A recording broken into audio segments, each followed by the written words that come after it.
저는 그 성공회대학교에서 퇴직하고 한 2년 됐습니다. 그래서 지금 여러분들에게 아마 들어올 때 뭐 제가 단체를 하나 만들었어요. 좋은 세상 연구소라고. 주로 시민교육을 중심으로 하고 있고, 여기 시민교육이라고 하면 그냥 여러 가지 스펙트럼이 있는데 조금 이 정치적 시민교육이라고 할까요? 어쨌든 정치적 문맹, 좀 이런 표현이 좋을지 모르겠는데, 그걸로부터 어떻게 하면은 사람들을 좀 탈출하게 할 수 있을까. 그래서 교사들, 제자들 해서 모임을 하고 있는데요. 관심 있는 분들은 회원들 가입해 주시면 고맙겠습니다. 오늘 제 강연을 와서 앵벌까지 해요. 그래서 지금 영등포구청역 근처에 사무실 마련하고 거기에 가끔씩 나가고, 여기 오신 분 중에 회원들이 있네요, 보니까. 제가 그래서 한 2년 전에 이 권력과 사상 통제라는 책을 썼는데, 아마 그래서 저를 부른 것 같습니다. 그 책은 주로 이제 우리 일제시대 때부터의 사상 통제 역사를 다루는 거지만, 제가 또 사회학자이기 때문에 단순한 역사보다는 현재적인 작동에 관심을 가지고 좀 보는 편이고요. 앞에 그 보니까 두 분 강의하신 분들, 이제 강성현 교수는 물론 이제 사회학자긴 하지만 아무래도 역사 중심으로 주로 본 것 같고, 홍정욱 교수도 그렇고, 그래서 역사의 부분은 제가 여기서 뭐 자세하게 이야기할 필요가 없을 것 같아요. 그리고 이제 저희들 준 주제도 최근에 이제 혐오 문제하고도 또 연결이 되기 때문에, 우리 사회에서 이런 식의 그 국가보안법이나 방공법이나 혹은 이런 사상 통제가 현재적으로 어떻게 우리 사회에 작동하고 있는가, 그런 쪽으로 조금 더 무게 중심을 두고 이야기를 할까 생각 중입니다. 그래서 저는 사실 옛날에도 그랬지만 80년대부터도 이게 이 법이 반인권, 반민주적인 악법이라는 걸 알고 있었지만, 이게 어떻게 사람들에게, 자기는 국가보안법에 전혀 저촉되지 않을 거라고 생각하는 사람들에게 이 법의 폐지의 당위성을 설득할 수 있을까가 옛날부터 고민이었어요. 사실은 2004년에 지금 박석원 대표님 이야기하신, 그때 저도 과거사법 때문에 4대 악법 같이 쫓아다녔는데, 그때 이제 우리 천 법무부 장관도 만났던 기억도 나고 하는데, 그때 7조라도 좀 없앴으면 좋지 않을까 하는 아쉬움이 좀 있어요. 근데 지금 상황은 그때보다 훨씬 더 안 좋은 것 같아요. 안 좋다는 말은 민주당이 이런 이야기를 아예 꺼내지도 않은 상황이 됐단 말이에요. 그렇다면 그게 뭘 의미하는가? 이게 이 법을 폐지할 당위성이 없어져서 그런가 볼 수도 있겠지만, 사람들의 관심권에서부터 너무 멀리 이제 이미 멀어졌고, 2004년 정도의 시점이 어느 정도의 그 기회가 아니었는가 하는 좀 안타까움이 약간 있어요. 보는 사람에 따라서 평가는 좀 다를 겁니다. 그때 뭐 타협을 해서 7조만 없애는 거는 맞지 않다라고 그때도 굉장히 강경하게 주장한 분들도 많았기 때문에, 그거는 뭐 제가 어떻게 이야기할 처지는 못 됩니다. 어쨌든 그런 좀 아쉬움이, 안타까움이 좀 있고요. 제가 어제 그저께인가도 보니까 또 그 국보법 사건으로 83년에 감옥 갔다 오신 분이 최근에 완전 재심 사건에서 무죄 판결 났더라고요. 정모식이라는 분인데, 그러니까 그 제목이라는 게 참 웃기는 건데, 83년에 자본론을 소지하고 있다가 그 자본론을 소지하고 있는 걸로 해서 북한하고 이걸 끌어대 가지고 결국은 2년 감옥을 살고 했다는 게 너무나 어처구니 없는 일인데, 이 83년이면 사실 82년에 저는 자본론을 가지고 있거든요. 그 가짜는 가지고 있었어요. 그렇지만 저는 조직 사건에 연루가 안 됐기 때문에 그냥 보고 말았지만, 이 사람은 아마 조직 사건에 연루가 됐기 때문에 그걸 아마 이제 건 것 같아요. 그 정도로 이제 그 시대가 어처구니 없는 시대였는데, 83, 82, 83, 84 그런 상황이 또 지금 최근까지도 계속 현재 진행형적인 그런 게 또 되고, 또 여러분 다 아시지만 이제 그 탈북자 중에 김연희 씨가 지금 계속 이북으로 보내달라고 지금 주장하고 있지 않습니까? 이 국보법 폐지 주장하고 있고, 이것도 정말 어처구니 없는 일인데, 이 사람이 한국에 오게 된 것에 어느 정도의 자발성은 있었을 것 같아요. 아마 그것 때문에 이제 안 된다고 생각하는데, 근데 본인은 상황을 어쨌든 모르고 결국 한국에 오게 되었고, 와서 보니까 결국은 이게 이북으로 자기 가족들 만나러 갈 수도 없게 돼 있고, 이런 상황에서 결국은 뭐 잠입 탈출 조항이라든지 찬양 고문 조항에 걸려가지고 지금 보내달라고 해도 못 가고 있는 이런 게 지금 현재 진행형적인 아주 현재 진행형적인 국가보안법의 현실이 김연희 씨 문제에 저는 집약되고 있는 게 아닌가 이런 생각도 좀 들었습니다. 저는 이제 제가 이 책에 혹시 읽어보신 분도 계시겠지만 이 책을 제가 쓰게 된 계기는 89년 무렵인데 그때 이제 장기수들이 대거 추록을 하게 되었죠. 89년, 90년에. 그때 이제 우리 여기 오신 안영민 씨 부친인 안재구 선생님 제가 그때 만났고 여러분들 만났습니다. 민가협 모임에도 그때 서준식 씨가 민가협 어떤 역할을 했는지 모르겠어요. 하여튼 뭐 해가지고 거기 와서 강의도 하라 그래가지고 그때 이제 민가협 어머니들하고 이제 또 이런 분도 많이 만나고 추록한 분들도 많이 만났는데 이제 그때 그분들 이야기를 들으면서 이제 옛날에 어렴풋하게 알고 있었는데 이 전향 문제를 알게 됐어요. 그래서 야 이거 서준식 씨가 그때 책도 냈었죠. 89년에 이렇게 사회안전법 폐지 투쟁 감옥에서 하시고 이제 이런 게 있는데 그래서 이 장기수 오랫동안 감옥에 계시다가 이제 나오신 분들의 이야기를 들으면서 이 문제가 그냥 단순하게 어쨌든 국가 폭력이나 이런 문제가 아니라 이런 끝까지 박정희 정권, 전두환 정권이 사람들을 폭력적으로 전향 공작을 하게 한 그 이유가 뭘까? 왜 이 사람들의 생각까지도 완벽하게 국가가 장악하려고 했을까? 그게 이제 당시에 제가 이제 가졌던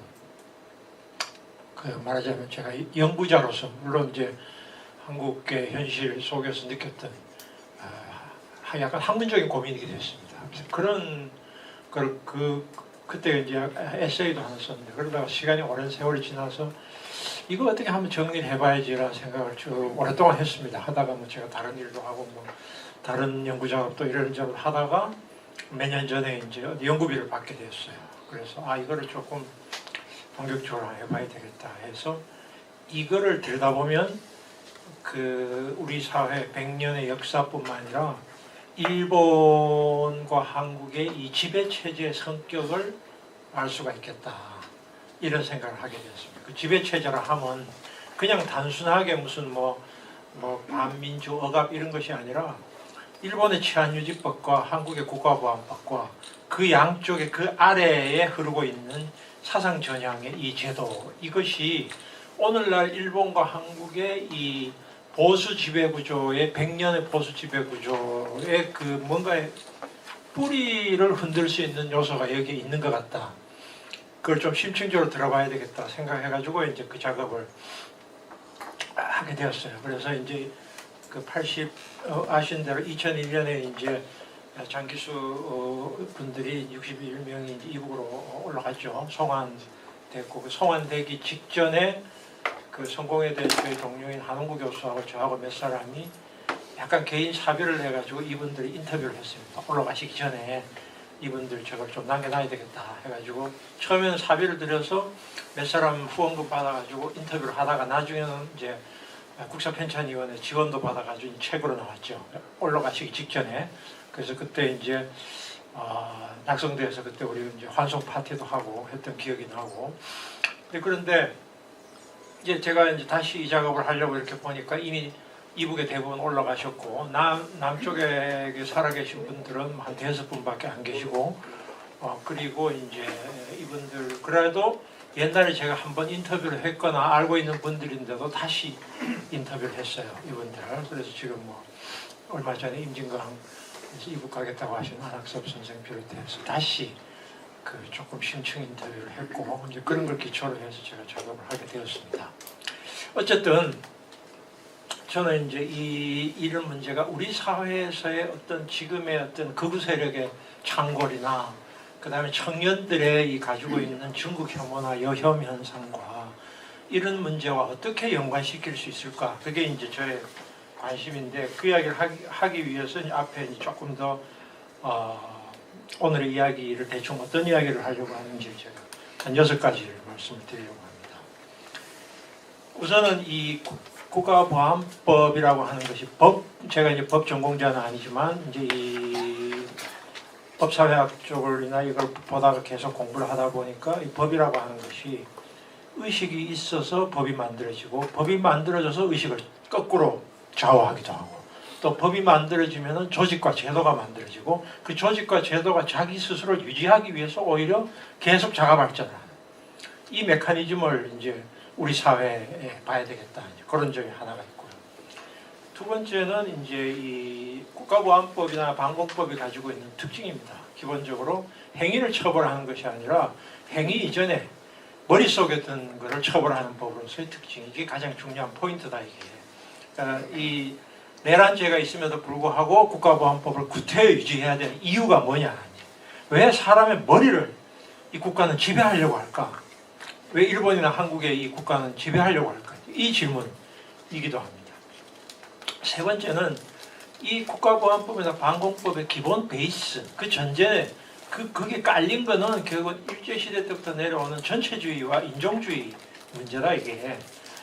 그게 이제 그 위에 방공주의로 연결이 되고, 이게 오늘날의 극우의 어떤 그 사상적인 인종주의의 부활과 트럼프의 인종주의하고도 연결이 되는 겁니다.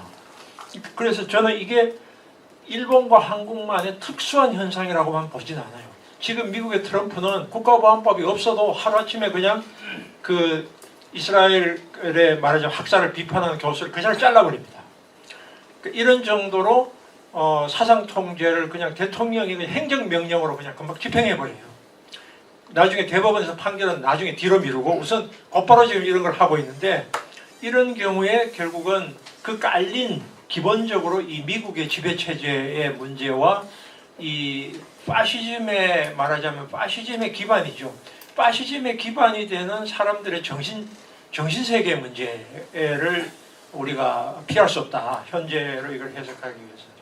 그 다음에는 이 법이라고 하는 것은 기본적으로 그 사회의 지배질서의 표현이고 지배질서라 하면 그 사회의 권력과 부를 가지고 있는 기득권 세력의 의지가 반영된 것이라고 본다면 이 사람들의 의지는 기본적으로 불안이다. 한마디로 말해서 그 불안이 이렇게 이거를 지탱하고 있는 이유다. 이제 그래서 우리 사회에서 국가보안법이나 사상 통제를 안다는 말은 우리 사회를 말하자면 이끌어가는 주류 세력들의 정신구조를 이해하는 것이 되는 것입니다. 이 점이. 그 다음에는 국가보안법에서 말하는 그 국가의 내용입니다. 그 국가라는 게 과연 근대 국가는 정교 분리라는 원칙 속에 서 있는데 실제로 그런가? 아닐 수도 있다. 최근에 통일교 그 문제가 지금 불거져 있는데 미국도 그렇고 정교 분리라고 하는 것은 일종의 이상이고 현실은 그렇지 않다는 겁니다. 현실은 끊임없이 정교 일치를 지향하고 있는 현대판 봉건주의가 작동하고 있다. 근대 국가에도. 이 현대판 봉건주의의 전형적인 형태가 국가보안법이다 이게. 그래서 제가 이제 정교의 일치, 국가의 신앙화 이런 차원에서 우리가 볼 수 있다. 마지막으로는 이제 이런 그 우리 사회의 어쨌든 반공주의나 인종주의가 오늘의 이 청년들의 혐오 담론이나 혹은 말하자면 중국 혐오나 이런 현상들과 어떻게 연결되고 있는가, 이 점이 이제 마지막으로 제가 이야기하려고 하는 그런 내용입니다. 지금 첫 번째, 이 법과 제도와 담론과 조직은 상호 연결돼 있다. 국가보안법이 폐지되지 않는 이유는 뭔가? 국가보안법이 자기의 기득권 유지에 매우 중요하기 때문이다. 근데 이 기득권 유지라는 꼭 돈 많은 사람들이나 권력을 가진 사람이냐? 그렇지 않을 수도 있다. 국가보안법이 있어야 먹고 사는 사람들이 있다. 이게 중요한 포인트입니다. 그러니까 그 80년대까지 사람들을 구태 국가보안법으로 엮어가지고 이북하고에 뭐 내통했다는 것을 거짓 자백을 쓰게 하고 간첩을 조장했던 이유는 안기부라든지 그 다음에 이 조직들이 했던 이유는 이 사람들이 특별한 반공주의 신념에 투철한 사람에서가 아니고 그 조직을 유지하는 것이 자기들의 먹거리이기 때문입니다. 그러니까 조직을 유지하고 그 조직의 존재를 계속 증명해야 돼. 존재를 증명하면 간첩이 나와줘야 되는 겁니다. 간첩이 이북에서는 70년대 초부터 간첩을 안 내려보내요. 그럼 간첩을 만들어야 됩니다. 간첩을 만들어야 자기들이 조직을 유지하고 자기들의 존립의 근거가 생기는 겁니다. 이것이 바로 법과 조직의 연관성입니다. 법이 없을 때는 그 조직의 설립 근거가 없지만 법이 만들어지면 거기에 따라서 그 조직이 만들어질 수 있는 근거가 생기는 것이죠. 그게 한국에서 어떤 각종 공안기관이 만들어지는 그 공안기관과 법의 이른바 공생관계가 있는 것이고, 그러니까 이 법이 만들어지면 거기에 따라서 제도가 반드시, 예를 들면 국가보안법에는 제2차 개정된 49년 국가보안법에는 예비가 없어. 예를 들면은 이야기가 거기에 법 조항에 들어가기도 하고, 그 다음에 보도연맹 문제 나중에 학살당하지만 이 사람들을 예방구금 할 수 있는 그런 내용도 그 법 내용에 슬쩍 들어간 적이 있습니다. 즉 예방구금을 하거나 사찰을 하거나 각종 사찰 경찰이 만들어져서 보안관찰이나 이런 제도들도 전부 다 법하고 연관이 돼서 거기에 따라서 생겨나게 되는 것이죠. 그리고 이 법을 만들어낸 것은 사실은 사람들의 의식인 것입니다. 담론입니다. 담론이 결국은 법을 만들어내고 법이 담론을 강화시키고, 이게 양쪽이 서로 상호작용하는 이 네 개가 서로 얽혀있기 때문에 우리가 법을 하나를 폐지하고 싶어도 이 네 가지 문제를 하나만 덜렁 드러내가지고 이게 없을 수가 없는 문제가 있는 겁니다. 바로 이 점에서. 그래서 일단 한번 만들어진 법이 되면은 그것이 제도와 조직과 그 다음에 이거 먹거리와 이게 연결이 돼서 그것이 자체적으로 영속하는 속성을 가지고 있는 것이고, 어쩌면 우리 사회에서 국가보안법이나 방공법도 그런 측면이 굉장히 강하다. 그래서 이게 사실상 아직도 남북관계가 물론 적대관계에 있다고 볼 수 있고 두 국가를 이북에서 주창한다고 하더라도 완벽하게 남북한의 두 국가 체제로 지금 갈 수 없는 한국의 헌법 조항이 있고요. 몇 가지 영토 조항이 있죠, 헌법에서. 실제로 그럼 두 국가로 완벽하게 간다고 했을 때 국가보안법 전립 근거가 없어지는 것이 맞지요. 맞는데 그러면 남한에서 만약에 남한 정부가 두 국가 오케이 우리가 받아들이겠다라고 한다면은 여기서는 헌법을 바꿔야 되는 문제가 있고 미군 주둔 문제가 있고 국가보안법 문제가 있습니다. 근데 여기서 이재명 정부가 어떤 태도를 취할지는 우리가 좀 두고 봐야 되고, 또 여기서 민간 사회운동 진영에서 뭘 요구해야 될지는 이제 앞으로 우리가 계속 이야기해 봐야 될 사안인데, 어쨌든 제가 이제 요 네 가지 고리를 같이 보는 것은 한국만 그런 것이 아니라 일제시대의 치안유지법도 이런 기능을 똑같이 했다. 당시에 검사들, 치안유지법을 디자인한 사람들의 일본의 이른바 사상검사들의 그 사람들의 어쨌든 기득권 유지의 문제와, 그래서 그 사람들은 계속 적을 만들어내고 천황제를 반대한 사람들을 치안유지법으로 올가매게 하는 그런 장치와 그 다음에 담론들을 퍼뜨리고, 그 담론들을 또 강화시키기 위해서 또 말하자면 반공주의적인 그런 담론들을 만들어내는 이 메커니즘이 일제시대 때에 있었던 것이 일본은 45년 이후에 이것이 없어졌으나 남한으로 그대로 이전되어 와가지고 남한에서 지금까지 생존하고 있는 것이죠. 그러니까 일본에서 치안유지법이 활동을 했던 기간은 기껏해야 20년밖에 안 되지만 한국에서의 국가보안법은 48년부터 지금까지 거의 80년에 가까운 세월을 지금 이 법이 존속하고 있는 것인데, 이런 부분들을 일본 사람들도 모르고 있습니다. 이게 자기들이 만들어냈던 이 시스템이 남한 체제에서 어떻게 작동하고 있는지는 일본 사람들 모르고 있죠. 그런 측면이 있어서 어쨌든 이걸 같이 보자 이렇게 생각을 하고요. 자, 국가보안법이나 방공법 문제는 앞에서 아마 이제 그 강성현 선생이 이야기를 했을 거기 때문에 제가 뭐 길게 이야기할 필요는 없는데, 어쨌든 이 법은 실행범이 아닌 목적범을 이제 처벌하는 것이고, 국가보안법을 당시에 48년 12월 1일 날 여순 사건 직후에, 여순 사건은 48년 10월 19일 날 발생을 하게 되죠. 그 여순 사건이 발생을 해서 반란군이 14연대가 여수 지역을 일주일 동안 점령을 합니다. 그래서 이제 국군이 토벌군이 들어가서 이 사람들을 이제 결국은 토벌을 하는 쪽으로 들어가게 되니까 이 반란군이 순천을 거쳐서 구례, 광양, 지리산으로 들어가게 되죠. 이게 결국은 국가보안법을 제정하게 된 결정적인 상황인데, 이때 이제 이 국가보안법을 제정 당시에 이 당시 국회에서 토론이 아주 많습니다.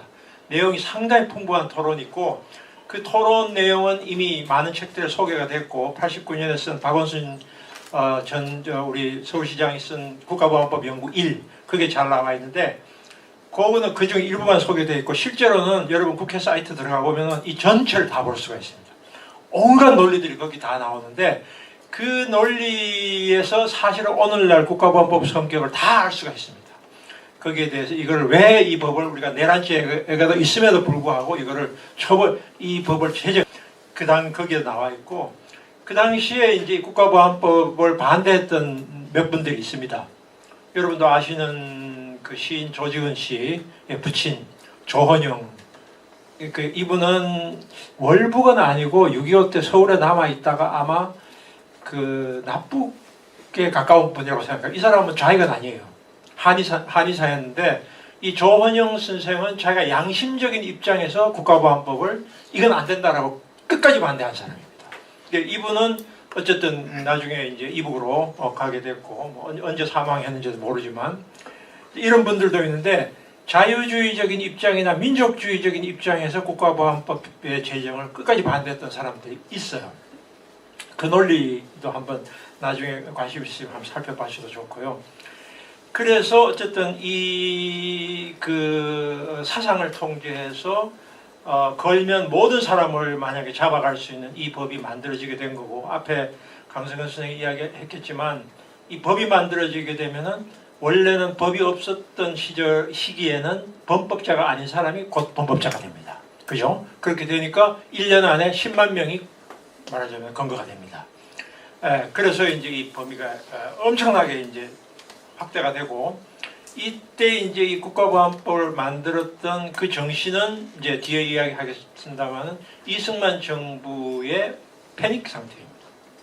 패닉 상태라면 내부에서 반란이 일어나서 여수에서 말하자면 반란군이 우익들과 우익 가족들과 경찰 가족들을 학살을 했습니다. 물론 대한민국 정부가 이제 이후에 다시 토벌군이 들어가서 민간인들을 많이 학살을 했습니다만 초기에 이 여수에 살고 있었던 우익들을 이 반란군이 학살한 것이 사실이고요. 반란군 플러스 현지 자익들이 그 상황을 이승만 정부가 이제 접수를 하죠. 보고서 패닉 상태에 빠져. 야 이게 하나의 실험이지만 만약에 이북이 내려오거나 하게 되면 우리 다 죽겠구나. 그래서 대한민국 체제는 이른바 여순 체제라고 볼 수도 있어요. 국가보안법 체제가 곧 여순 체제인데 이 여순 사건을 겪으면서 이 사람들은 곧바로 뭘 하냐면 국민보도연맹을 조직하기 시작합니다. 49년 초입니다. 그래서 국민보도연맹에 조직하고 국가보안법에 제정하고가 얽혀 있어요. 이게 두 가지가 별개의 것이 아닙니다. 그러면 국민보도연맹 조직이라고 하는 것은 바로 일제시대 때 있었던 그 대화숙이나 이런 보도연맹 그걸 그대로 따온 것이죠.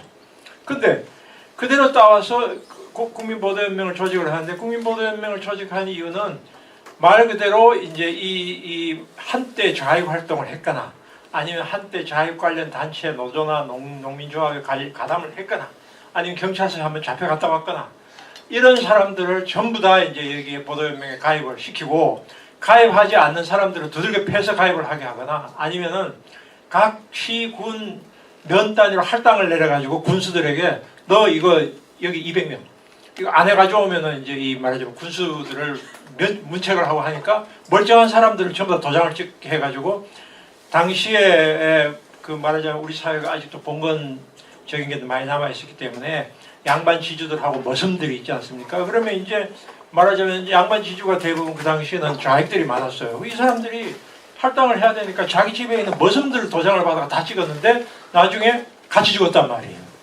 같이 학살을 당했는데 이 머슴의 처가 평생 자기 주인 이 말 양반 주인을 원망하는 그런 사람을 제가 진실위원회에 있을 때 만나본 적이 있어요. 이게 결국은 이 주인 이 사람이 도장 찍으라 해가지고 자기 남편은 뭣도 모르고 찍었는데 알고 보니까 이게 보도연맹이더라 해가지고 그럴 정도로 그러면 이 보도연맹을 왜 조직을 했는가 이 사람들이 말하자면은 이 사람들을 그대로 뒀다가는 여순 사건처럼 뭐가 사건이 터지면 이 사람들이 결국은 우리인데 총을 겨누겠구나 라고 한 두려움 때문에 관리 체제를 만든 겁니다. 말하자면 모든 사람을 등록을 시킨 다음에 등록을 시켜서 이 사람들을 한 달에 한 번씩 계속 정기적으로 호출해가지고 교육도 받고 훈련도 받게 하고 해가지고 비상시에는 동원도 하고, 이 어용 관변 조직이에요. 이 보도연맹 자체는 관변 조직이고요. 관변 조직인데, 관변 조직이라는 말은 필요할 때 항상 이 사람들을 불러가지고 우리 민방위 하듯이 동원해가지고 교육도 받게 하고 체크하고, 이 사람들이 혹 요즘 뭐 이상한 짓을 하고 있는가 아닌가라고 하는 것을 감시하는 그런 상황이었는데, 그런데 이 국민보도연맹에 가입한 이 사람들의 상당수는 사실은 적극적인 좌익은 아니었어요. 적극적인 좌익 활동을 했던 사람들은 이게 굉장히 위험하다는 걸 알고 있었어요. 위험하다는 걸 알고 있었기 때문에 끝까지 가입을 안 했습니다. 왜냐하면 여기 가입했다가는 이 사건 터졌다가는 나중에 전부 다 해가지고 죽일 수도 있다는 걸 알고 있었어요. 이게 일제 말에 일본이 만들었던 당시의 보도연맹 조직도 만약에 미군이 일본의 본토에 상륙하면 학살하려고 했습니다. 근데 미군이 본토에 상륙 안 했기 때문에 그냥 살아남는데, 이거를 좌익 활동을 했거나 독립운동을 적극적으로 했던 사람들은 이 위험성을 알고 있었기 때문에 두들겨 패도 가입을 안 했어요. 끝까지 도망 다니고. 제가 그 만났던 분 중에는 여러분들 그 옛날에 우리나라 음악평론 하던 박용구 씨라는 분 아신지 모르겠는데요. 이 저기 국회의원 했던 박용만 씨 형 되는 분인데, 60년대 살짝이 없어요라는 악극 만든 분이에요. 음악평론하는 분. 이분이 돌아가시기 한 1년 전에 제가 만난 적이, 인터뷰를 한 적이 있는데, 이분이 그 여러분도 알고 계시는 그 음악하는 이북에 월북한 김순남 이 사람하고 친구예요. 친구인데 이 사람이 보도연맹에 가입을 강요하니까 일본으로 도망을 간 거예요. 일본으로 도망을 가가지고 이승만이 물러나고는 4.19 직후에 한국으로 다시 들어옵니다. 그러니까 이 사람은 그렇게 적극적인 좌익도 아니에요. 이 사람은 자기는 스스로 리버럴이라고 이야기하고, 김순남도 사실은 좌익으로 분류되어 있지만 예술가가 무슨 좌익이냐, 예술가는 기본적으로 리버럴이다, 이렇게 생각하는 분이에요. 근데 이런 식으로 이제 이 국보법에 약간 관련이 돼 있거나 혹은 뭐 이런 분들을 전부 다 가입을 시켰기 때문에 이 위험성을 알고 있었어요. 근데 뭔 모르는 사람들이나 이런 정말로 어떤 활동이나 이런 걸 적극적이지 않았던 분들이 그냥 다 가입을 해서 이 사람들이 다 죽은 거죠. 어쨌든 이 사람들은 여순 사건을 겪고 난 이후에 그 당시에 이승만 정부가 가졌던 공포감이 국가보안법을 만들었고, 그 공포감은 머릿속에 생각을 가지고 있는 것도 우리는 이건 안심할 수 없다. 안심할 수 없다. 왜냐하면 이 사람들은 여차여차하면 전부 다 적의 편에 서가지고 우리를 죽이려고 덤벼들 것이다.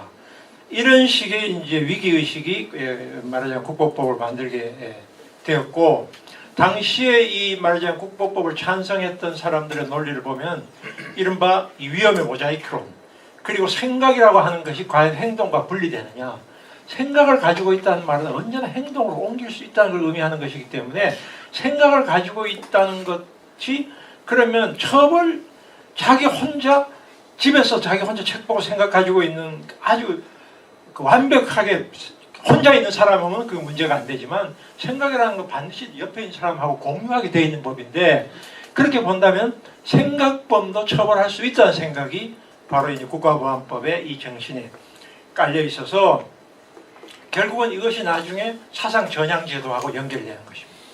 아무리 나는 이제 대한민국 품에 들어왔습니다, 나는 이제 사회주의 사상을 버렸습니다 라고 선언을 해도 내가 그걸 어떻게 믿냐? 너가 과연 전향했다고 공식적으로 선포하지만 너는 언제나 저쪽에 다시 적의 편에 설 수 있는데 내가 그걸 어떻게 믿어? 그러니까 믿지 못하기 때문에 끝까지 이 전향서를 쓰게 만들고, 전향서를 쓴 다음에도 감시를 계속해요. 전향서를 쓴 다음에도 계속 감시를 해가지고 완벽하게 전향해서 완전히 생각이 달라졌다고 판단했을 때, 그때 이제 이른바 보도연맹에서 탈명을 하게 하고, 그 다음에 장기수 분들도 감옥에서 전향한 분들 많거든요. 전향해서도 곧바로 추록을 가석방 같은 거 안 시키고 89년 이후에 되게 추록을 해요. 근데 그분들, 제가 이 책을 보면서 이 책의 그 참고문은 각주에 슬쩍슬쩍 써놓은 게 있는데, 이분들의 수용 기록들을 제가 봤어요. 지금 여기 한국에 지금 있는 분들은 자기가 신청하면 수용기록 볼 수 있잖아요. 그럼 이분들이 자기가 쓴 전향서, 그 다음에 자기가 감옥에서 이 사람들에 대한 일일 동태를 감시한 기록을 다 봤는데, 거기에 보면은 전향을 한 사람도 계속 감시를 해요. 끝까지 비전향한 사람도 감시를 하는 게 많은 감시하는 게 아니라 전향한 사람도 계속 감시를 해요. 옆에서 옆 사람을 통해서 감시하게 하고 또 뭐 온갖 방식으로 감시를 해요. 그 이유는 너가 전향을 선포했다고 하더라도 우리는 네가 전향했다는 걸 못 믿는다. 너가 진짜 전향했는지 가짜 전향했는지 우리는 알 수 없다.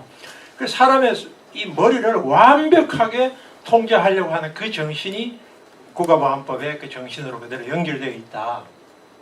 그게 이제 예비검속 같은 제도로 있고, 예비검속이라고 하는 제도는 우리가 80년대까지 있었죠. 여기 계신 분들도 겪은 분들 계실 텐데, 큰 사건 터질 때마다 예비검속을 했습니다. 해가지고 먼저 경찰서에 와가지고 잡아가고 했죠. 이제 그런 것인데, 이건 사실은 불법이죠. 근대 국가의 이 말하자면은 현행범에 대해서 뭔가를 구속을 하거나 처벌할 수 있는데, 예비검속이라고 하는 현행범이 아닙니다. 과거범죄인데, 과거범죄를 저질렀으면 지금도 범죄를 저지를 수 있다는 전제 하에서 이 사람들을 검속을 하는 거 아니겠습니까? 이제 그런 법이고요. 그래서 이제 이런 국가보안법이 만들어져서 이게 이제 그 61년에 박정희가 쿠데타를 일으키고 반공법을 만들게 되는데, 반공법은 국가보안법보다 조금 더 노골적인 사상 통제적 성격을 가지고 있습니다. 그러니까 이건 왜 그러냐 하면은 국가보안법만으로 사람들을 충분하게 통제할 수 없다고 봤습니다. 4.19 이후에 나오는 소위 말해서 민주화운동, 통일운동 혹은 일부 혁신계 운동들을 당시에 보수 세력이 보게 된 거죠. 그리고 이 반공법을 추진한 것은 당시에 보수 세력이 아니라 민주당이었습니다. 민주당이 반공임시특례법을 만들려고 했습니다. 그 이유는 이게 이북과 내통하고 하거나 하는 이북에 도움을 준 사람들은 국가보안법으로 처벌할 수 있지만, 자생적인 말하자면은 이른바 반체제 사범들은 국가보안법 가지고 안 되겠다 해가지고 반공법을 만든 겁니다. 그 반공법이 만들어지게 된, 그러면서 반공법에 바로 그 고무찬양 조항이 들어가게 돼요. 그런데 80년 이후에 이 고무찬양 조항이 국가보안법에 다시 통합이 됩니다. 그러니까 61년 반공법 이전에는 고무찬양 조항이 없었습니다. 이 고무찬양 조항이 전형적인 사상 통제적 성격을 가지고 있는데, 이게 80년 이후에 국가보안법에 흡수돼가지고 오늘날까지 남아있게 되는 그런 측면이 있다. 그거를 이제 볼 수가 있고요. 자, 그러면 이제 이 국가보안법이나 사상 통제의 기본, 거기에 깔린 정신이라고 할까? 거기에 깔린 기본적인 의식은 저는 전체주의와 인종주의라고 저는 그렇게 보고 싶습니다. 전체주의와 인종주의는 전체주의는 여러분들 다 아시겠지만 어떤 국가나 어떤 사회가 하나의 유기체처럼 하나의 그 일체화되고 모든 구성원들은 거기에 부속품처럼 복종을 해야 되고, 독자적인 어떤 행동이나 표현이나 혹은 이런 것은 허용할 수 없다는 생각이 전체주의적인 생각입니다. 전체주의는 자본주의적 전체주의는 파시즘이고 사회주의적 전체주의는 스탈린주의죠. 네. 그러니까 이렇게 본다면 전체주의는 자본주의나 사회주의와 관계없이 둘 다 적용이 될 수가 있습니다. 그러니까 모든 구성원에 대한 감시체제이고, 모든 구성원이 그 사회의 그 국가의 내수의 명령에 일방적으로 복종하고 거기에 연결되어 있다고 보는 사고가 전체주의인데, 일본의 천황제는 전형적으로 전체주의에 기초하고 있습니다. 천황이라고 하는 하나의 그 근대이지만 동시에 정근대인 하나의 상징이죠. 이 천황이라는 존재는 여러분 아시겠지만 원래 일본의 그 근대 이전에도 있었지만 그때는 그냥 한 가족에 불과했고, 메이지 유신 때 일본에 말하자면은 이 메이지 유신 주도 세력이 저쪽에 일본의 변방에 있는 규슈나 이쪽 지방의 사람들이 중앙 권력을 장악하면서 천황을 만들어내는 겁니다. 국가의 구심점이 상징으로 만들어내는데, 이 천황제를 만든 이유는 바로 일본의 근대 군부 관료 세력들이 자기들의 기득권 유지를 위해서 천황이라는 상징을 만들어내게 돼요. 원래부터 일본 역사에 있었던 것이 그런 존재가 아니고, 일본이라는 나라는 우리하고 달라서 분권적인 체제 아닙니까? 중앙집권 체제라고 하는 것은 한국보다 훨씬 약했던 나라인데 메이지 유신 때 이 중앙집권 체제를 만들면서 천황이라고 하는 상징을 조작해낸 겁니다. 그 신적 존재로 조작을 해내고 그 천황의 이 명의나 그거를 일사불란하게 복종을 하게 하고 거기에 거역하는 사람들을 치안유지법으로 처벌하게 된 것인데요. 물론 이 전체주의는 전체주의는 분명히 근대국가에 적용되지만 전체주의의 말하자면 요소는 조선시대에도 있었다고 생각이 돼요. 조선시대의 왕조체제 하에서의 어쨌든 사상 탄압이나 혹은 이런 것들은 뭐 근대적인 것은 아니지만 조금 말하자면 천주교들이나 천주교도들이나 혹은 유교의 어쨌든 그 도그마적인 사상을 약간 비판하는 사람들은 전부 다 역적으로 몰아가지고 처벌했기 때문에 조선시대의 어쨌든 문화도 어느 정도는 남아 있었다고 볼 수 있고 그게 이제 우리 사회에 다 연결이 되는 것 같아요. 그 다음에 이 전체주의가 만들어낸 담론이 지금까지 우리 사회에 유지되는 게 있습니다. 순수, 불온, 정화 이런 용어들입니다. 우리 사회에서 저 사람은 정치적이야 라고 하는 표현을 할 때는 그거 뭐냐면 저 사람은 순수하지 않아 이렇게 항상 연결됩니다. 그러면 저 사람은 순수하지 않아, 저 집단은 순수하지 않아 라고 하는 거는 저 사람은 불구죽죽해, 분홍색, 빨간색은 아니지만 뭐 이런 색 이렇게 할 때 이 순수와 정치성이 항상 대비되는 담론입니다. 여러분 제가 민간인 학살 운동을 하다가 정부에 어복노릇도 좀 하다가 나왔는데 제가 2000년 무렵에 이제 그 유족들 피학살 유족들 만나러 가면 유족들이 전부 다 우리 아버지는 양민입니다. 우리 할아버지는 양민이었습니다. 전부 다 구호에 양민 학살 진상규명해라 이렇게 했어요. 그러면 제가 물었어요. 양민 아니면 죽어도 됩니까? 양민 아니면 죽여도 돼요? 그러면 사람들이 우리는 진짜 양민이라니까. 그래서 이분들이 제가 유족회 이제 모임들을 이렇게 쭉 유족들을 하고 하면은 유족들끼리 서로 싸워요. 왜 싸우냐면은 보도연맹 유족들은 저 사람들은 순수하지 않다. 저 사람들 좌익이고 우리는 순수하다. 이거예요. 그래서 유족들끼리 서로 단합이 안 돼요. 그러니까 그러니까 토벌 이렇게 해가지고 이제 정말 억울하게 죽은 사람들이 있는데 보도연맹 유족들을 따돌림을 하는 거예요. 여기 민가협 옛날에 운동하셨던 분 아시겠지만 난민전 유족들을 따돌림한 거하고 비슷해요. 난민전은 좌익이고 우리는 민주화운동은 순수한 거야. 이건 순수한 거고 우리는 그렇게 정치성이 없어.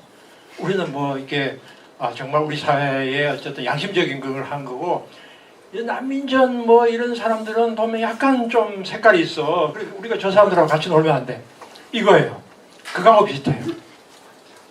그래서 양민이라는 말은 이거는 조선시대 때부터 쓰는 말인데 일본이 많이 썼어요. 양민들은 너희들은 우리가 다 품을 거니까 너희들은 비민분리, 즉 비적과 일반 백성을 분리한다. 이게 결국은 토벌에 항상 나오는 말이에요. 비민분리입니다. 그 일제시대 때부터 일본군이 독립군 토벌할 때도 비민분리. 비적은 일본에게 항의하는 정치성을 가진 사람들이고 민은 양민이고 양민이라 하면 생업에만 종사하는 사람. 정치적 문외야. 정치성이 아무것도 없는 사람. 정치성이 아무것도 없다는 말은 정치적으로 있던 저 그때도 나왔지만 예를 들면 그때도 정화라는 말을 썼지만 그 전에도 사실은 6.25 때부터 이와 유사한 용어는 계속 사용이 됐어요. 견벽청약. 예를 들면은 이제 최덕신이 거창 사건 이걸 토벌할 때 견벽청약. 이건 이제 중국의 원래 국민당 군대가 그 좌익 토벌할 때 썼던 용어인데 청야 들판을 깨끗하게 한다. 깨끗하게 한다는 말은 들판을 다 불태워서 없앤다는 말도 되지만 동시에 들판에 있는 사람들은 전부 다 순수한 사람으로 말하자면 만든다. 거기에는 비적들이 들어오지 못하게 한다. 이런 의미가 포함되어 있어요. 그러니까 녹화사업 알죠? 발전대초에 녹화 뭐예요? 사람들이 이게 불구죽죽한 머리를 전부 다 그린으로 바꾸겠다. 이거예요. 그러니까 두뇌를 개조하겠다. 순수하게 만들겠다. 이거 자체가 전체주의적인 발상이에요. 근데 그래서 제가 이제 2000년 뭐 그무렵에 민간 학살 운동하면서 이게 만약에 선생님들이 부모님이 양민이라고 계속 주장하시면 양민이 아닌 사람이거나 이런 사람은 재판 없이 처형해도 된다는 말이 됩니다. 그러니까 양민이라는 말을 쓰면 안 되고요. 민간인이라는 말을 쓰십시다. 그래가지고 민간인이라는 말을 썼는데 25년에 대한 지금도 지방에 내려가면 유족들 플랜카드에 양민 학살 뭐 제대로 말갱이를 죽여도 되는 거예요. 그러면 학살을 하는 논리를 정당화해 주게 돼요. 그러니까 인종주의는 저 사람들은 내하고 같은 종류의 인간이 아니거나 아니면 저 사람들은 인간이 아니기 때문에 사회 병균과 같은 존재이기 때문에 우리는 저 사람들을 싹 제거해도 난 여기에 대해서 아무런 도덕적 책임감이 없다. 스스로에 대한 도덕적 면죄부를 주는 게 인종주의다. 지금 트럼프가 하는 게 바로 전형적인 인종주의입니다.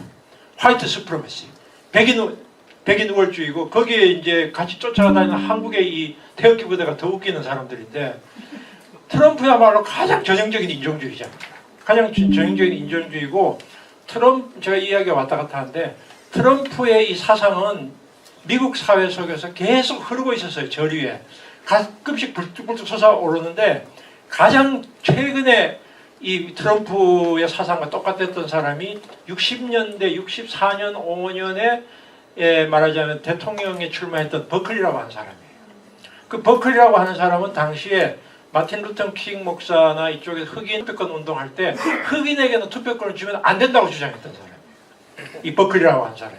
그 흑인은 우리와 같은 종류의 인간이 아니라고 봤고 그런 버클리의 사상이 오늘날 트럼프에게 그대로 연결이 되는 것인데 그 경우에 자기와 같은 종류의 인간이 그 책임을 느끼지 않을 수 있는 것을 정당화해 주게 되는 것이고 이 인종주의는 독일의 히틀러에게만 있었던 것이 아니라 기본적으로 제국주의 국가에는 어디나 다 존재하고 영국도 과거에 지금 최근에 이제 번역이 돼서 출간되는데 저는 이제 옛날에 원서를 봤는데 제목이 뭐로 번역이 되는지 모르겠는데 제국주의 폭력인가 뭐 그런 제목입니다.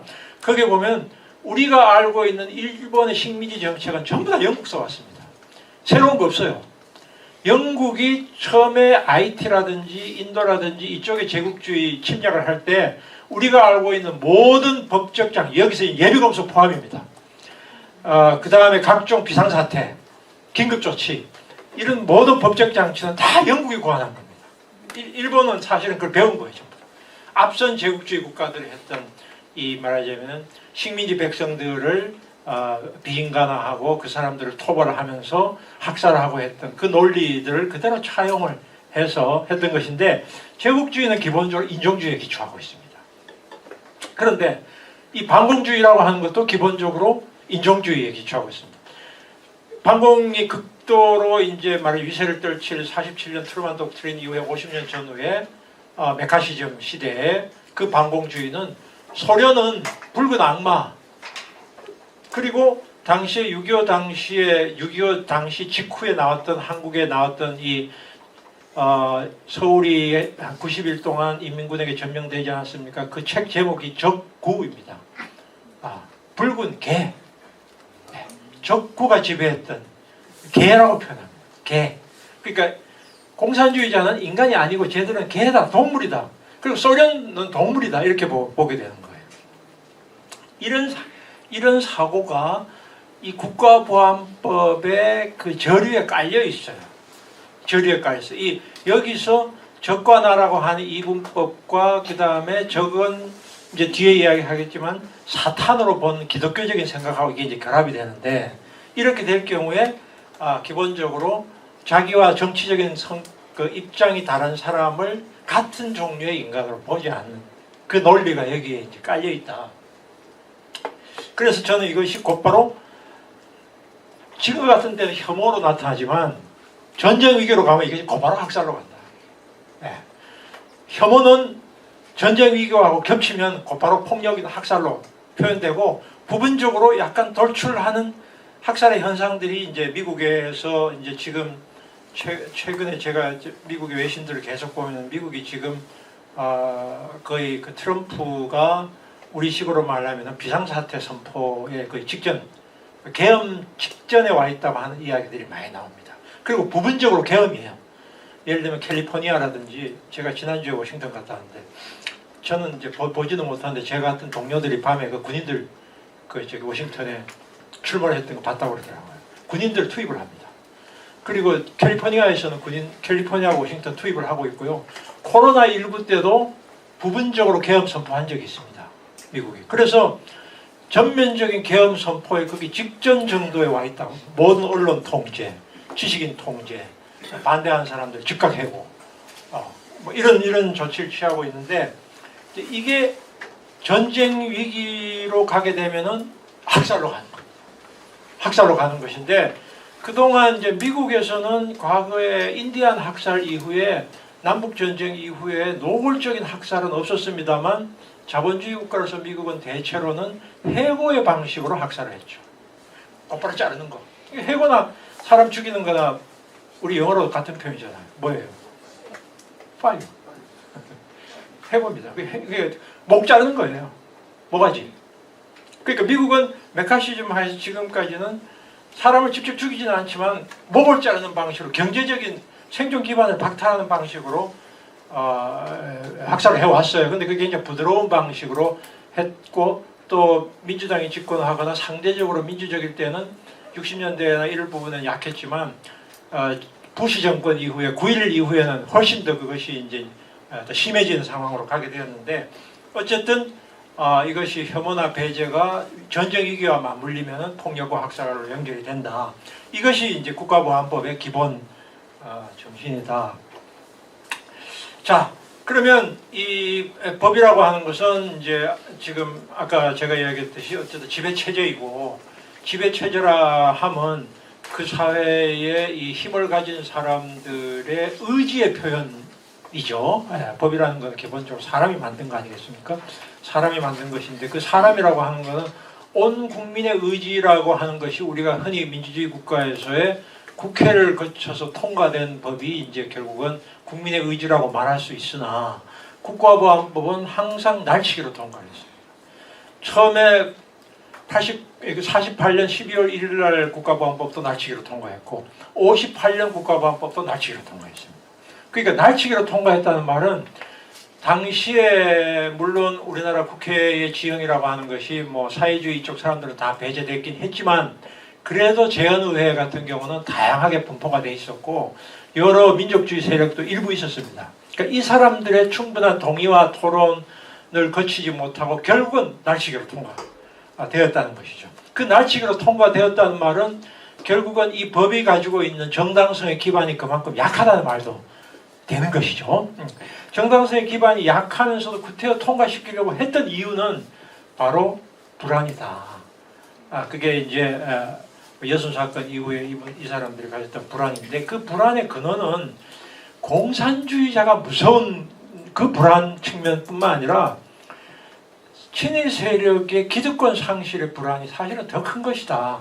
어쩌면 그 국가보안법은 제정 때부터 지금까지도 사실은 말로는 법적으로는 북한의 존재가 이제 그 국가보안법의 명분이나 실제로는 내부의 적이 더 두려운 것입니다. 그러니까 내부의 적이라 하면 바로 후방에 있는 정치적 반대 세력이 더 두려운 것이죠.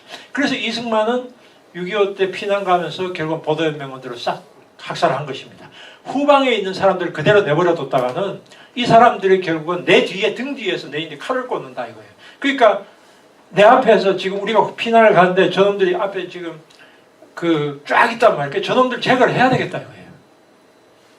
그러니까 그 두려움과 불안이 결국은 이제 이 국가보안법이나 사상 통제의 기반인데, 이 두려움의, 사람의 두려움의 원천은 재산입니다. 기본적으로 자본주의 사회에서의 가장 큰 두려움은 내 재산을 상실할 것에 대한 두려움이고, 이거는 제 이야기가 아니라 사상가들의 많은 사람들이 이미 그 보수주의의 그 책을 쓴 버크라고 하는 사람이 보수주의의 원조 아닙니까? 여러분들 그 프랑스 혁명의 말하는 성찰이라고 하는 책을 쓴 그 사람이 이미 그런 이야기를 합니다. 이 보수 세력은 첫 번째는 친일파들의 불안이고, 말로는 공산주의라고 이야기를 하지만 사실은 공산주의적인 생각을 갖는 사람들이 뭐 소유권 박탈도 물론 요구도 했고, 또 친일파들의 재산은 전부 다 환수를 요구를 했지만, 꼭 좌파가 아니더라도 민족주의 세력들도 사실은 불안한 것이죠. 그래서 제가 진실화위원회에서 본 자료 중에는 마산 지역의 그 국민보도연맹원 가입, 말하자면 대상자 중에서는 좌익이 아니라 민족주의자들까지 포함되어 있습니다. 그러니까 김구선생 계열이나 우파 민족주의자도 보도연맹 가입 대상이에요. 왜냐? 이 사람들도 자기를 불안하게 하는 친일의 과거를 알고 있으니까요. 그런 것이었습니다. 두 번째 불안은 월남 기독교인들의 불안입니다. 월남 기독교인들은 이북에서 한번 농지개혁, 토지개혁의 공포를 한번 맛보고 내려온 사람. 46년 이북에서 내려온 분들은 여러 가지 유형이 있는데, 제일 먼저 내려온 분이 45년 말에 내려온 분들이고요. 46년에 내려온 분들이 있고 6.25 때 내려온 분들이 있습니다. 그래서 이북에서 월남한 분들은 내려온 동기가 다 달라요. 다른데 남한에 내려와서 모두가 반공투사예요. 근데 6.25 때 내려온 사람들은 먼저 핵폭탄의 두려움 때문에 내려온 사람들이에요. 이 사람들은 기득권 세력이 아니에요. 이북에서 6.25 때 내려온 사람들은 이 핵의 공포 때문에 내려온 사람들이 많고, 그 보통 이북에 있는 농민들이나 이런 사람들이 많아요. 이분들이 대개 한경도 사람들이 부산으로 내려온 사람들, 이런 사람들이 많은데, 45년 말이나 46년에 내려온 사람들은 지주나 기독교인들이나 엘리트층이 많습니다. 이분들은 계급적인 이해관계 때문에 내려온 분들이 많죠. 함석헌 선생 같은 경우도 45년 말에 내려왔는데, 그 경우는 신의주 사건 때문에 이제 기독교 탄압 때문에 내려왔고, 또 지주나 좀 많이 재산이 있는 분들은 이게 이제 농지개혁 같은 걸 하니까 재산 빼앗길 두려움 때문에 내려오는데, 한국 사람들 그렇잖아요. 한꺼번에 다 내려보내지 않잖아요. 마저 데리고 살고 둘째를 내려보내고 예를 들면, 그래서 형제들끼리 서로 다 너는 국군, 너는 인민군. 그래서 집에 항상 인공기하고 국기를 같이 가지고 있다가 국군이 오면 이거 흔들고, 인민군 오면 이거 흔들고.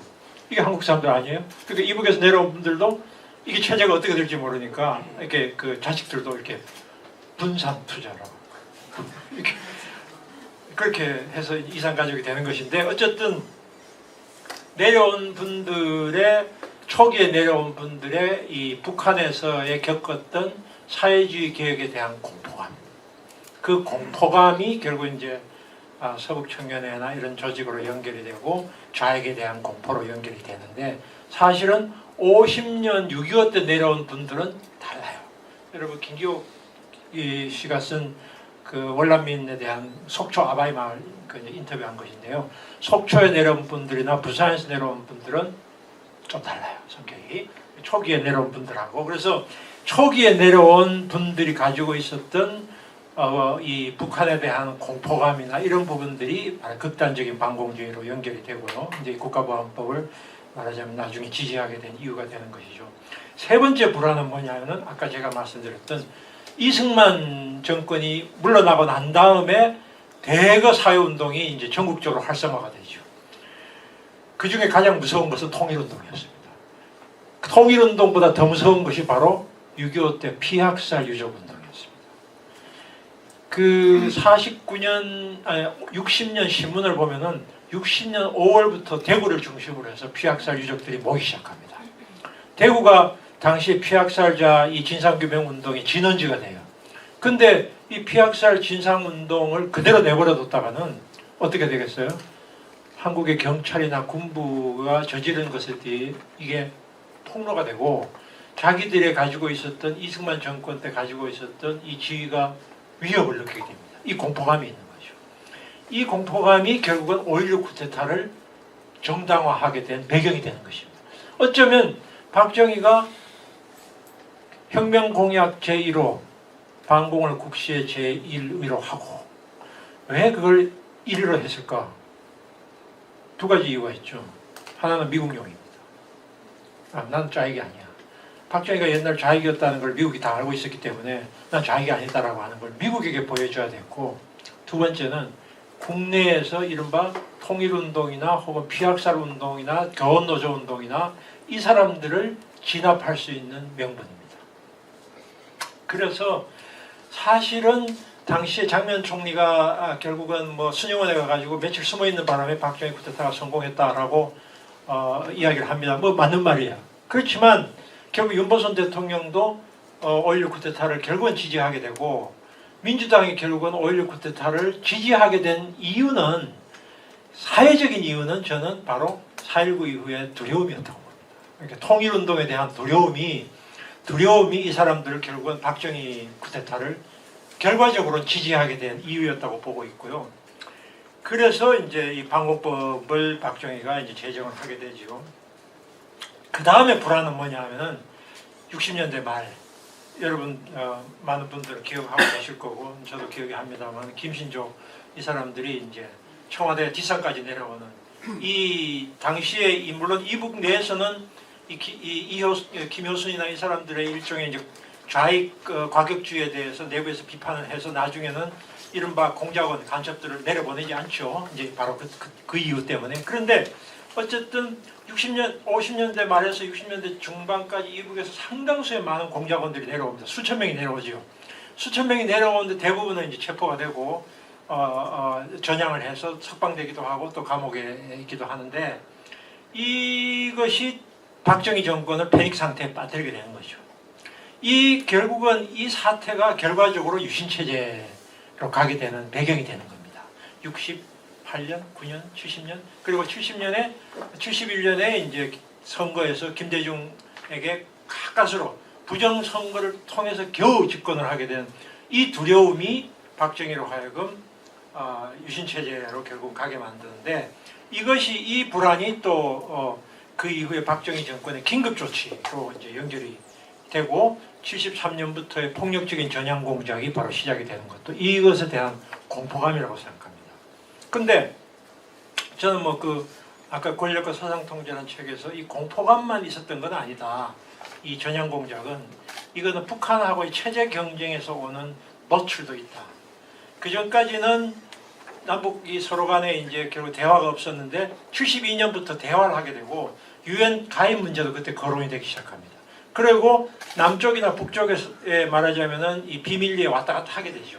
그러면서 서로의 체제를 보게 되는 상황이 발생하게 돼요.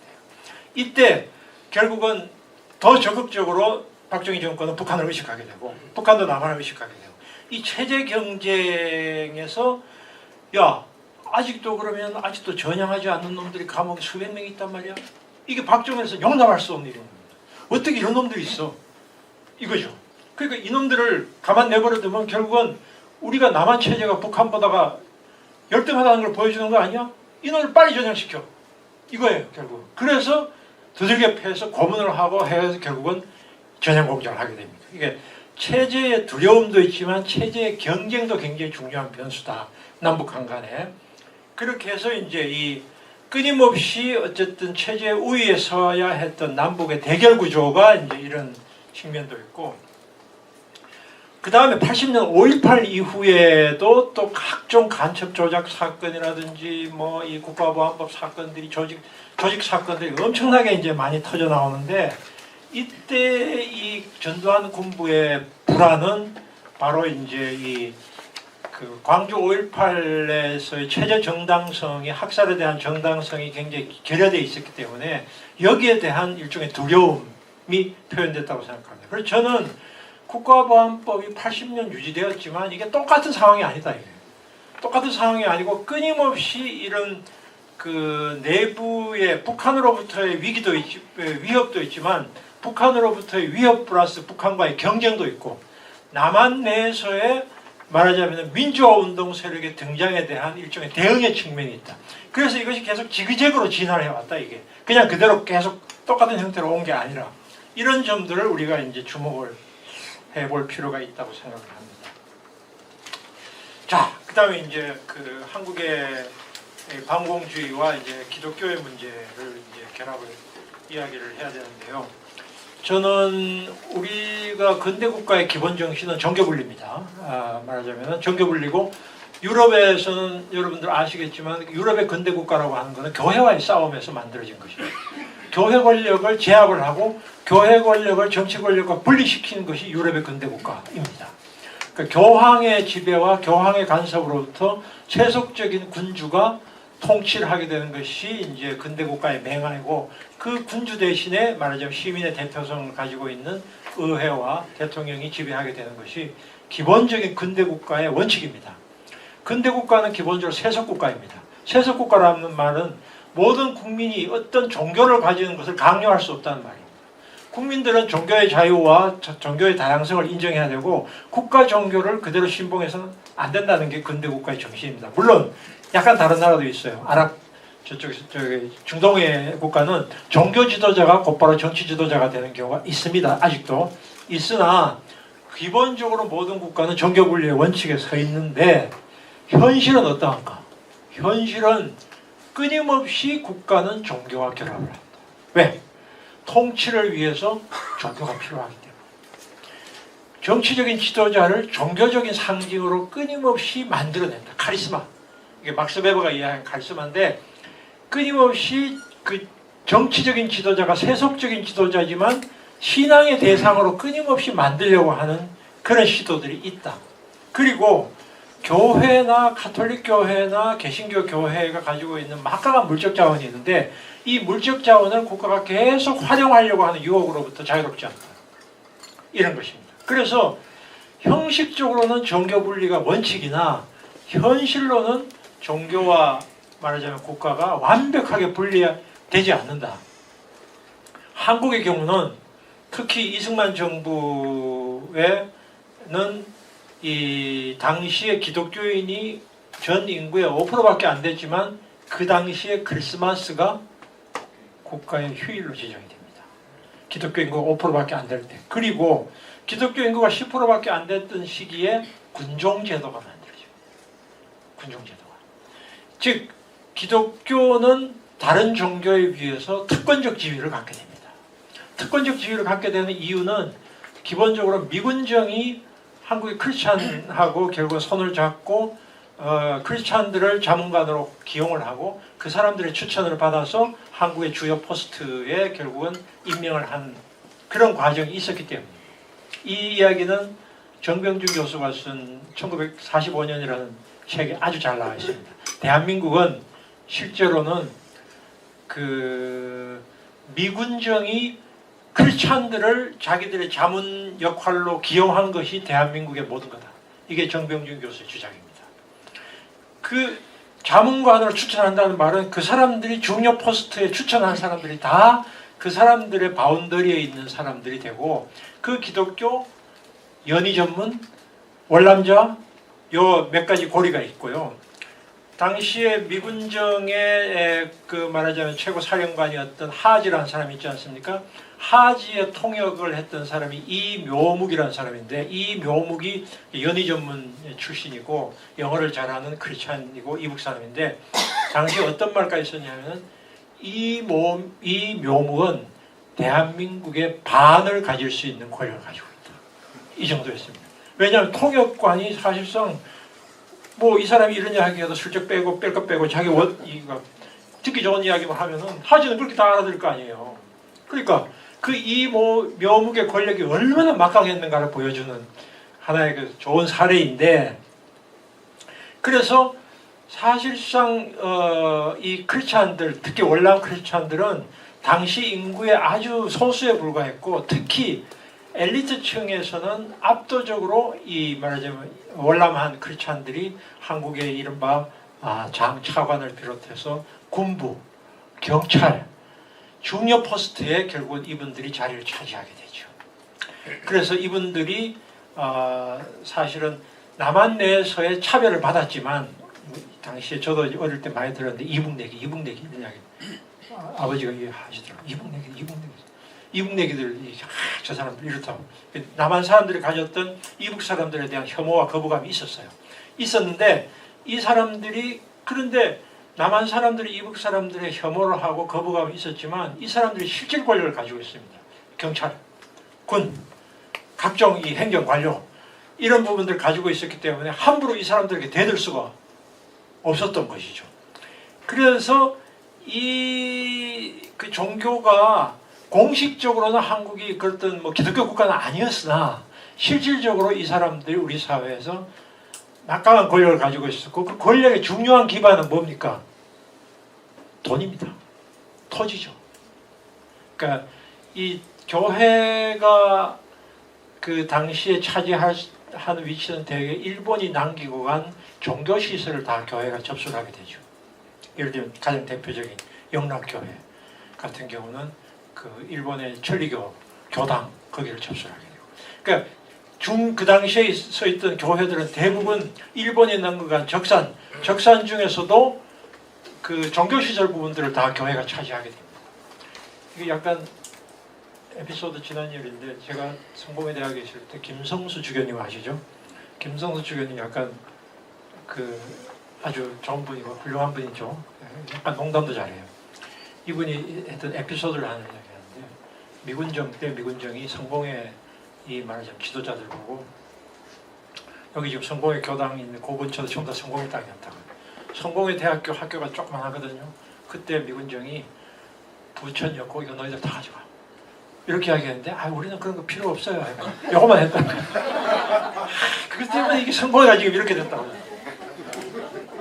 그게 김성호 주교님이 땅을 치면서 이게 좀 이 성공회 사람들이 너무 이게 약지를 못해가지고 우리는 요것만 있으면 되는데요.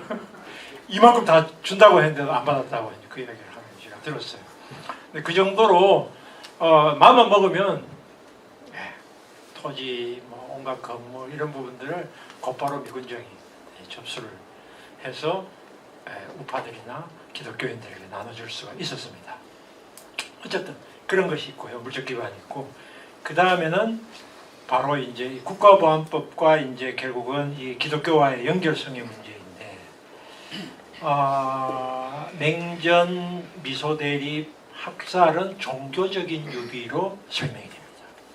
즉 선과 악의 대립으로 공산주의와 민주주의의 대립으로 보게 되고 또 학살당한 것을 순교로서 이야기를 하게 됩니다.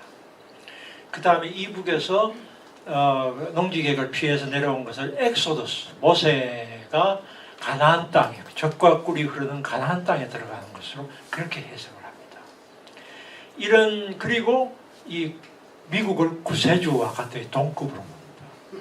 그러니까 미국과 이거 실제로 어떤 목사님의 기도문에 그대로 있습니다. 그러니까 우리의 하나님과 미국의 하나님은 같은 하나님이고 그리고 미국이 곧 우리의 하나님이고 왜냐하면 우리를 살려줬으니까. 이런 식의 그러니까 전쟁과 맞물린 말하자면 반공주의와 이런 부분들이 기독교적인 이 말하자면 이분법적인 세계관과 종교적인 세계관과 결합이 됩니다. 이게 지금까지 그대로 유지됩니다. 지금 태극기 부대에서 나오는 성조기 흔드는 분들의 정신세계는 그대로 연결이 되는 거고요. 그 다음에는 이제 군사정부식의 조천기도회가 있고, 그 다음에 이제 한국의 기독교가 유별나게 이제 미국의 근본주의 말하자면은 그 교도들이 한국에 선교를 많이 해서 이분들이 이제 반공주의하고 결합이 되죠. 그래서 제가 책에도 썼습니다만 50년대 말에 WCC라고 지금 NCC 있죠. WCC가 이제 그 열렸는데 거기서 중국을 WCC에 포함시키냐 마냐가 논쟁이 됐는데 당시 중국은 사회주의 국가 아닙니까? 한국 측이 끝까지 반대했어요. 미국은 중국 받아들이자 했는데 한국 개신교도들이 절사반대해가지고 했던 그런 에피소드가 있어요. 그래서 반공주의 최전선이고 가장 강경한 반공주의를 표방을 했습니다. 그 다음에는 이분들이 이제 아까 엑소더스 이야기했습니다만 남한은 약간 변형된 성격의 이주국가적인 성격이 있다. 무슨 소리냐면은 이분들이 남한 땅에 발을 디디면서 굉장히 말하자면 친척도 없고 친구도 없고 외로운 처지에 있으면서 이 남한 사회를 전부 다 불구죽죽하다고 봤습니다. 이거 제가 이 리영희 선생님께 들은 이야기입니다. 리영희 선생님은 이제 월남자이지만 이 자기 평북 삭주가 고향인데 삭주 향후에 한 번도 안 나갔어요. 저희한테 그 이야기하죠. 자기는 그 자기 고향 사람들 모임에 한 번도 안 나갔는데 자기가 봤을 때 당시에 월남한 사람들이 봤던 남한은 전부 다 불구죽죽. 불구죽죽했고 우리는 이 불구죽죽한 땅에다가 복음을 전파해서 이 하나님을 말하자면은 이 진리를 알게 해야 될 책무가 있고 이 하나님을 신앙을 모르는 사람들은 말하자면은 이 정신을 개조해야 된다. 이런 식의 생각을 가지고 있었고 그러면서 어쨌든 이주국가로서 가지고 있었던 이주자로서의 불안감이 종교에 대한 더 훨씬 더 강한 집착과 이런 그 세속주의에 대한 집착하고 연결이 되는 측면인데 이거는 약간 좋은 비유일지 모르지만 이스라엘을 설명할 때도 적용될 수 있습니다. 이스라엘이 결국은 피해를 받지만 지금 가해 국가 아닙니까? 가자 학살을 지금 21세기 최대 비극을 지금 벌이는 나라가 지금 이스라엘인데 도대체 얘들을 우리가 어떻게 이해를 해야 되냐? 이스라엘 이 사람들은 다 유대인들은 다 유대인 학살을 피해서 전 세계에 흩어져 있고 러시아에 있던 사람들이 지금 이스라엘로 모인 거 아니에요. 근데 이 사람들은 자기가 피해를 받지만 오히려 지금 가해자가 되었는데 이 사람들이 가지고 있는 이스라엘에 모인 유대인들의 정서는 완전히 주변에 사탄으로 둘러싸인 그 중동에서 자기들은 외로운 섬처럼 존재하고 있다는 그 불안감이 있고 그것이 결국은 이 불안의 제거라고 하는 측면에서 학살을 계속 벌이는 측면이 있어요. 이런 측면이 있는데 이게 이제 결국은 우리가 제가 이제 혹시 여기 크리스찬 계시면 제가 너무 반기독교적인 생각을 하고 좀 불편하실지 모르겠어요. 저는 이게 종교의 전혀 기독교 반기독교는 아닙니다. 저 사회학자에서 그냥 설명을 하고 있는 겁니다. 이제 모든 기독교인이 그렇다는 것도 아니고요. 어쨌든 그런 정신 구조가 여기 있다는 걸 제가 말씀드리고 싶은 겁니다. 그래서 이런 기독교가 사실은 6.25 전쟁의 피해자이기도 하지만 또 가해자이기도 하죠. 근데 피해자의 측면은 그동안 순교의 측면은 많이 부각이 되는데 가해 측면은 거의 알려지지 않았고요. 지금 저의 진화위에 같은 조사관이었다가 지금 활동하고 있는 최태웅 목사님이라는 분인데 감리교 목사님 이분이 지금 박사 논문에 이걸 썼고 지금 이 활동을 계속하고 있어요. 강화에서 목회하다가 지금 이걸 알게 되는데 당시에 기독교가 교회가 어떻게 이 학살의 가해자로서 역할을 많이 했는가를 계속 지금 들춰내고 있고 최근에는 그런 학술 행사도 했어요. 이만열 선생님 이제 기독교사 전공하신 이만열 선생님도 와셔가지고 이제 그런 부분들도 얘기를 하셨는데 어쨌든 이런 식의 이제 정치적인 적대 논리가 종교적인 적대 논리와 결합이 돼요. 이게 지금 전형적으로 지금 미국에서 나타나고 있는 현상입니다. 최근에 이제 커크가 사망했는데 이 커크를 주도하고 하는 이 움직임 제가 지난주 미국 갔었는데요. 교민들 중에도 커크 애도하는데 유타주까지 가겠다는 사람 제가 봤어요. 그러니까 한국의 크리스찬들은 전체 인구의 25% 정도인데 미국 교민들 중에서 크리스찬은 70%입니다. 미국에 좀 사신 분은 아시겠죠. 미국에 가서는 교회 안 나가면은 왕따입니다. 교회 나가야 되고요. 그러다 보면 결국은 신앙을 갖게 되고 또 이제 그런 영향을 많이 받게 되는 것 같아요. 그래서 어쨌든 이 반공주의와 기독교와 국가신앙화와 이런 것이 이제 연결되어서 오늘의 이제 2000년대 이후의 한국의 현상은 그 전부터 쭉 저리에 흐르던 현상이 이렇게 올라와서 이렇게 드러나는 것으로 볼 수 있다. 네, 이야기를 이제 마무리할 단계가 되는데요. 저는 이제 이 2000년대 이후에 이제 혐오, 우리 사회에서 지금 혐오 현상은 한국만의 현상이 아니고요. 전 세계적인 현상인데, 혐오는 혐오는 약자가 강자에게 하는 혐오는 그런 게 아니라 강자가 항상 약자에게 가는 거예요. 학살은 약자가 강자에게 가는 것이 아니라 언제나 강자가 약자에게 가는 게 학살이고, 혐오도 사회적인 소수자가 다수자에게 가하는 것이 아니고 다수자가 소수자에게 가하는 것이 혐오입니다. 그런데 다수자가 소수자를 말하자면은 제거를 할 수 있으면 폭력으로 제거할 수 있을 때는 혐오 현상이 그다지 발생하지 않을 수 있습니다. 왜냐하면은 곧바로 물리적인 폭력을 행사하면 되지만. 그런데 물리적인 폭력으로 행사할 수 없으나 자기에게 계속 걸그적거리는 존재, 자기를 불편하게 하는 존재, 자기의 기득권을 위협하는 존재, 이 존재에서 발동하는 것이 혐오입니다. 그러니까 이 혐오 현상의 그 기저에는 인종주의가 깔려 있고요. 인종주의가 깔려 있고 반공주의도 일종의 혐오의 하나의 그 정치적인 성격을 가지고 있는데 국가보안법에서 나오는 적의 규정이 전형적인 혐오를 정치적인 표현으로 한 것이라고 생각을 합니다. 그래서 이 아까 제가 말씀드렸듯이 전쟁기나 우리가 군사정권 시기에는 이것이 왜 이것이 혐오가 발동하지 않았느냐? 곧바로 경찰이나 군이 국가 권력을 쥐고 있었기 때문입니다. 예. 그런데 민주화가 되면서부터 지위가 흔들리게 된 겁니다. 김대중 정부가 등장했을 때부터 이것이 본격적으로 빨갱이 사냥이. 그 전까지도 물론 이제 빨갱이 뭐 이런 게 있었는데 빨갱이 사상 검증이 가장 노골화된 것은 바로 DJ 집권부터입니다. 혹시 기억하실지 모르겠는데 97년에 김대중 대통령이 이제 후보로 나왔을 때 사상 검증을 어디서 했냐면 한국논단에서 했습니다. 한국논단 잡지에서 김대중 후보를 불러놓고 사상 검증을 하게 돼요. 당신 빨갱이지. 당신 6.25 때 뭐 했어? 그때 어떻게 했어? 이거를 그러니까 하게 되는데 그러니까 왜냐하면은 정치적인 반대 세력, 그 반대 세력이라고 하면 꼭 좌익이 아니더라도 민주화 세력이 집권 근처에 왔을 때 이제 본격적으로 이 혐오가 발동하게 됩니다.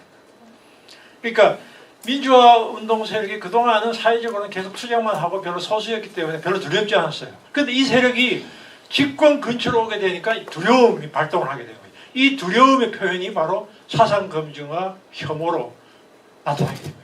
그래서 우리 사회에서 이른바 우익 집단이 행동하게 된 것이 바로 2000년 정도부터입니다. 2000년 이전에는 우익이 구태였어. 여기 광화문에서 뭐 시위하거나 할 필요가 없었습니다. 왜냐하면 이게 권력이 다 기본적으로 경찰이나 군이나 공안기관이 다 권력을 가지고 있었기 때문에 구태여 시위할 필요가 없었는데 김대중 대통령이 등장하면서부터는 이 위기의식과 두려움을 갖게 된 거죠. 그러면서 이 사람들이 행동하는 우익이 나타나게 된 거예요. 그 행동하는 우익의 그 담론의 기저에 깔린 것이 바로 이제 이 빨갱이 담론이었고 그게 이제 결국은 우리 사회에서 말하자면은 그 6.25 때 가졌던 공포와 불안이 2000년 이후에 다른 방식으로 표현이 된 것입니다. 그래서 이제 이것이 결국은 과거에 전쟁을 겪었던 세대나 기성세대가 2000년대는 당시의 우익 시위의 주동이 되었는데 2000년, 2005년부터는 말하자면 젊은 세대가 우경화되는 현상이 발생을 하게 되고 젊은 세대의 우경화, 특히 남성들의 우경화, 일베가 나타나게 된 것이 일베가 언제부터인가 정확하게 지금 제가 기억이 안 나는데 한 2010년, 2015년 전쯤이었던 것 같아요. 그때부터 이제 이 일베라고 하는 이른바 자생적인 우익들이 이제 말하자면은 나타나게 되는데 이 사람들이 가지고 있는 공포와 불안은 전쟁 세대나 군사 정권을 겪은 세대가 가졌던 공포와 불안하고 성격이 다른 것입니다. 이거는 바로 신자유주의가 만들어냈던 실업의 위기와 고용 불안의 위기가 겹쳐지게 되고 경쟁에서부터의 탈락했는데 거기에 대한 두려움과 공포가 바로 2000년대 이후의 혐오에 일단 젊은 세대의 혐오에 기반이 되고 여기에 기성세대 지금 의식으로 말하면 한 70대 이상의 분들하고 20대 의식이 모든 의식 조사하면 거의 비슷하게 나옵니다.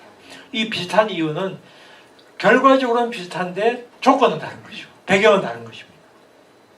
그래서 초기에는 이것이 북한에 대한 혐오로 나타났다가 옛날에는 북한에 대한 일종의 위기와 공포의식이었는데 남한이 이제는 어쨌든 체제 경쟁에서 경제적으로 압도적으로 북한을 이제 앞서기 시작하고 국방비 지출에서 30배에서 50배를 앞서게 되는 현실 속에서 북한에 대한 두려움이 점점 북한에 대한 혐오로 발전하게 되고 결국은 북한에 대한 혐오 현상이 반북주의의 애가 두려움으로서의 북한이 아니라 혐오의 대상으로서 북한에 대한 생각으로 바뀌게 되죠. 젊은 사람들에 대해서. 그리고 이 혐오의 이 반공주의적 혐오가 반국주의적인 혐오가 이제 중국에 대한 혐오로 연결이 되고 이 중국에 대한 혐오와 그 기저에는 우리 사회에서 87년 이후에 있었던 지역 혐오, 지역주의, 호남에 대한 혐오하고 연결이 되어 있습니다. 어쨌든 그래서 저는 이것이 2000년 이전까지 있었던 이제 정치적 혐오가 2000년 이후에는 사회적 혐오의 형태로 변화됐다. 이 사회적 혐오의 가장 대표적인 것은 바로 여혐 현상이고, 아까 일베 이야기했는데 일베가 DC 인사이드라고 하는 그 사이트 아닙니까? 그 사이트에서 가장 많이 나오는 담론은 여성 혐오입니다. 여성 혐오고, 그 다음에 그게 뭐 5.18내 거기에 대해서 뭐 비아냥거린 거라든, 그 다음에 민주당에 대해서 뭐 선비질을 한다. 여러분 민주화라는 개념이 완전히 그쪽 일베에서는 다르게 쓰인다는 거 알고 계세요? 혹시 알고 계세요? 지금 여기 계신 분들이 생각하는 민주화와 20, 30대 그 일베 청년들이 생각하는 민주화는 반대입니다. 반대예요. 예. 완전히 반대로 사용되고 있고, 이건 한국뿐만 아니라 일본서도 그래요. 일본, 제가 지난주에 미국 갔을 때 일본 사람들하고 같이 갔는데, 일본 사람들도 예를 들면 지금 극우 보수 세력 이 사람들이 지금 다시 총리가 지금 그 후보 여자 있잖아요. 그 사람이 이제 총리 후보로 올라갔는데, 그 사람들을 지지하는 일본의 이 우익들은 그 사람들을 보수라고 생각하는 것이 아니라 그 사람들을 진보로 생각합니다. 예, 그리고 일본에서 약간 평화운동하는 사람을 보수로 본다. 반대입니다. 지금 한국도 별 다르지 않아요. 저 같은 사람은 선비질을 하는 전형적으로 완전히 선비질하는 사람으로 그게 찍히는 그런 꼴이 되는데 완전히 반대로 생각하지. 그럼 왜 젊은 사람들이 이렇게 생각할까? 이거는 이제 조금 더 이제 논의할 거리가 많은데 어쨌든 그렇습니다. 그런 것이고요. 그래서 저는 외환위기 이후에 한국은 6.25 전쟁이나 이런 북한과의 대결 구조에서 오는 만성적인 전쟁이 아니라 일상의 전쟁의 일상화다. 저는 그렇게 봅니다. 일상의 전쟁. 즉 청년들이 가지고 있는 위기의식과 불안과 고용불안과 실업의 공포와 미래에 대한 불안은 그 자체가 전쟁이다. 노동시장 자체가 전쟁이죠. 사실.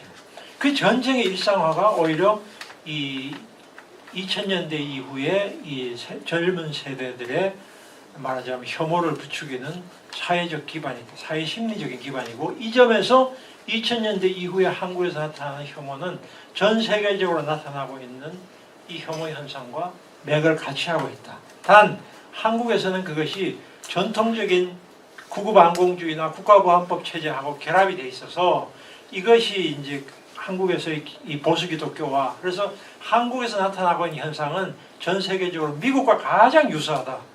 미국의 거의 쌍둥이 형태다. 이렇게 봐도 괜찮다고 생각합니다. 그래서 이것은 이제 결국 국가보안법이나 사상통제 체제는 저는 오래된 현재다. 저는 그렇게 표현하고 싶어요. 굉장히 오래된 현재라는 말은 과거의 유산이 남아있는 것이 아니라 과거의 유산이 현재적인 형태하고 맞물려서 작동하고 있다. 지금 이게 그렇게 볼 수 있다. 그래서 이 문제를 결국 이제 제 이야기의 마무리가 될 텐데요.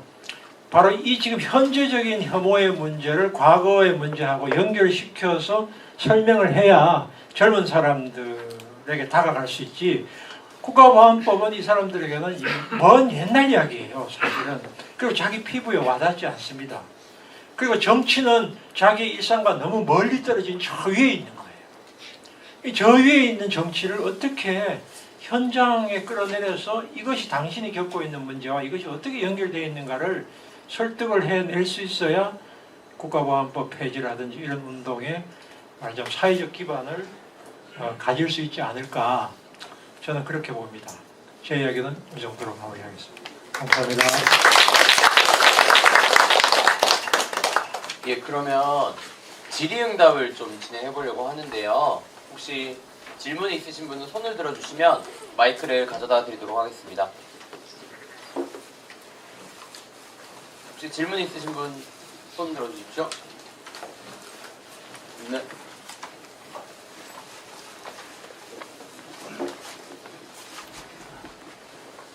뭐 전체적으로 다 이렇게 많이 공감을 하는데요. 근데 이제 불안에 굉장히 이제 강조점을 많이 두시는데, 이제 불안의 그 심리적인 원인이잖아요. 불안이라는 것은. 개인적인 어떤 심리적인 원인인데 거기에다가 거기에 너무 이제 집중하다 보면은 그것에 대한 해결점 자체 불안은 어떻게 보면은 좀 결과적인 부분이라고 좀 생각을 하거든요. 결과적으로 나타나는 어떤 심리적인 요인이지 본질적인 문제는 아닌데 이것을 원인으로 하다 보면은 그럼 이것을 해결하려면 어떻게 해야 되지? 이 사람들 불안을 달래줘야 되나? 이 사람들 불안을 해소시키기 위해서는 아마 재산도 적절하게 좀 보장해주고 그 사람들의 어떤 그런 기득권조차 유지시켜주면 그런 불안감이 해소되면 이것이 해결이 될까? 그래서 불안에다 초점을 맞추면 그 해결점 자체가 저는 아무래도 좀 나오지 않지 않을까 좀 이런 생각을 좀 하거든요. 좀 어떻게 생각하시는지. 불안을 저는 이제 원인 변수로 보진 않고요. 불안 자체가 이미 자본주의의 시스템 경쟁 체제가 만들 수밖에 없는 구조적인 조건이 있다고 봅니다. 그러니까 자본주의 체제는 두 가지, 하나의 전쟁 체제고 하나는 경쟁 체제인데 이 체제가 근원적인, 예를 들면 사람들이 구조적인 위기를 가져오고 되고 그 구조적인 위기가 사람들에게 감지됐을 때는 불안으로 되기 때문에 불안 자체가 독립 변수는 아니고 불안도 종속 변수죠. 불안도 종속 변수인데 이 종속 변수를 가져오게 되는 것은 제일 큰 것은 전쟁이고 두 번째는 일상에서의 과도한 경쟁과 탈락의 두려움, 이것이 결국은 가져온다고 보기 때문에 전쟁은 언제나 파시즘을 가져올 위험성이 있고, 그러니까 전쟁 체제가 유지되는 한도 내에서는 근원적인 불안 제거가 안 되는 것이고, 곧바로 그리고 자본주의적인 경쟁 체제가 일정한 정도의 사회적인 안전망과 뒷받침이 안 될 경우에는 한국처럼 모든 걸 시장에서 해결해야 될 상황 속에서는 그 불안의 정도는 훨씬 더 커질 수밖에 없기 때문에 상대적으로 사회적 안전망이 어느 정도가 되느냐에 따라서 불안의 정도는 낮아질 수가 있다고 생각합니다. 그러니까 불안 자체가 저는 원인 변수라고 보지는 않고요. 이게 이제 경제적인 문제하고 정치적인 문제하고 이것이 연결되어서 이런 결과를 가져오는 것이 아닌가 생각하고요. 예를 들면 독일에서 구동독 지역, 여러분들 저기 신문 보셨을 텐데 구동독 지역에서 독일에 대한 우파들이 가장 많이 확진합니다. 그럼 구동독 지역이 옛날 사회주의 동독의 영향을 많이 받은 지역인데 왜 그렇게 됐을까요? 그건 바로 구동독 지역이 이주 노동자들이 가장 많이 들어간 지역입니다. 그 이주자들이 폴란드나 이쪽에서 온 사람들이, 동구에서 온 사람들이 다 구동독 지역으로 들어가게 돼요. 그러니까 이 사람들이 대거 밀려 들어오고 그 다음에 구동독 지역 사람들이 상대적으로 서독 사람들에 비해서 노동시장에서 불리합니다. 이 두 가지 요소가 결합되어서 구동독 지역 사람들이 사회주의 정당을 지지하는 것이 아니라 극우 정당을 지지합니다. 그렇게 볼 수 있겠죠. 네, 또 질문 있으십니까? 예, 교수님 강의 잘 들었고요. 저는 이제 20대 남자 아들이 둘이 있다 보니까 19살, 25살, 특히 20대 남성들의 최근의 정치적 성향이나 지난 그 내란 당시나 이번 대선 때 결과를 보면서 진짜 아들 교육 잘 시켜야겠다 이런 생각을 많이 하고 있는데요. 상대적으로 보면 이제 20대 여성들 같은 경우에는 또 20대 남성들하고 확연하게 좀 차이를 보여주고 있는데 20대 남성과 여성들의 이 정치적 성향에 있어서 드러나는 차이, 이 배경은 또 어떻게 설명할 수 있을지 그게 좀 궁금합니다. 예, 여기에 대해서 사회학자들이 여러 가지로 지금 설명을 시도하고 있는데요. 제가 이제 깊이 있게 이 부분을 조사를 하진 않았지만 제가 가지고 있는 판단은 저는 이제 아들, 딸이 다 30대를 가지고 피부로는 30대 중반이라 그렇게 피부로는 못 느끼고 있는데 아마 10대 자녀를 둔 부모들이 제일 심각하게 아마 느낄 것 같아요. 10대에서 20대 초반. 그런데 제 식의 설명은 이렇습니다. 제 설명이 틀릴 수도 있어요. 한국은 그 압축 성장을 해서 여성의 사회적 진출이 세계적으로 가장 빠른 기간에 이루어진 나라다. 그러니까 말하자면은 산업화도 압축적이었지만 남녀가 예를 들면은 80년대, 70년대 말에서 90년대로 오는 한 20년 기간 내에 여성들이 대학 진학자가 10%였다가 50%가 20년 안에 이루어집니다. 그리고 대학을 졸업한 여성들이 곧바로 노동시장에 진출하게 됩니다. 90년대 중반 이후입니다. 이 상황 속에서 그 상대적으로 남성들이 가지고 있었던 말하자면은 어느 정도의 학교나 노동시장에서의 우위나 기득권이 가장 빠른 시간 내에 도전을 받고 무너지게 됩니다. 그리고 그런데 사람들의 의식이나 가정에서의 가부장주의는 그거를 못 따라가고 그런 상태에서 남성들은 여성들과의 가장 가까이 있는 여성들과 경쟁을 하게 되는 상황 속에서 남자들이 90년대 중반부터 밀립니다. 밀리는 것은 왜 그러냐 하면은 80년대 말 이후에 우리 사회 산업 구조가 제조업에서 서비스 산업으로 급격히 바뀝니다. 즉 노동시장에서의 남성의 힘이 필요로 했던 노동시장이 90년대 중반 이후에는 여성과 남성이 사실상 차별이 없어지는 쪽으로 바뀝니다. 그러면 남성이 노동시장에서 여성에서 우위에 설 수 있는 조건이 90년대 중반 되면 사라지게 됩니다.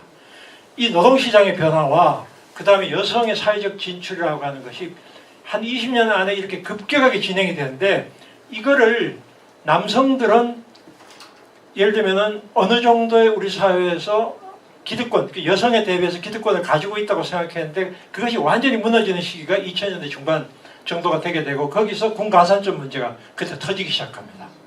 그 남성들, 젊은 남성들 입장에서는 상대적으로 여자들에 비해 이 사람들은 자기와 거의 동등한 조건에서 이제 집에서도 이제 남녀 차별이라는 게 거의 없어지고 하는데도 불구하고 실질적으로 자신은 여성들에 비해서 군 문제뿐만 아니라 여러 가지로 불리한 위치에 처해 있다고 느끼게 되는 거죠. 이 상황 속에서 남성들의 이른바 이제 말하자면은 그 싸워야 될 대상이나 이 문제가 사회적인 문제로 보지 않고 가장 자기 가까이에 있는 사람이 적이 되는 겁니다.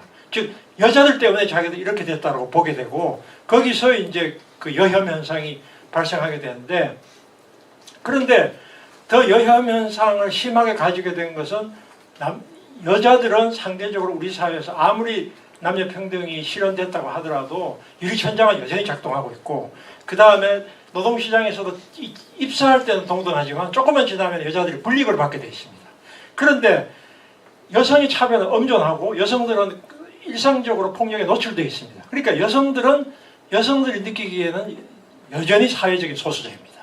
근데 남성들은 그렇게 느끼지 않는 거죠. 이 생각의 괴리가 젊은 여성들 사이에서 젊은 남성들 사이에 생각의 괴리가 너무나 커지게 되는 거고 그 상황 속에서 그래도 약간의 알량한 기득권을 가질 수 있거나 있다고 생각하는 남성들이 바로 이제 그 말하자면 자기가 가지고 있던 불안감이나 노동시장에서 상대적으로 불리함을 여자들을 적으로 돌리는 쪽으로 가게 되는 것 같아요. 그게 결국은 남성에서의 이제 보수화와 연결이 되는 것 같고요.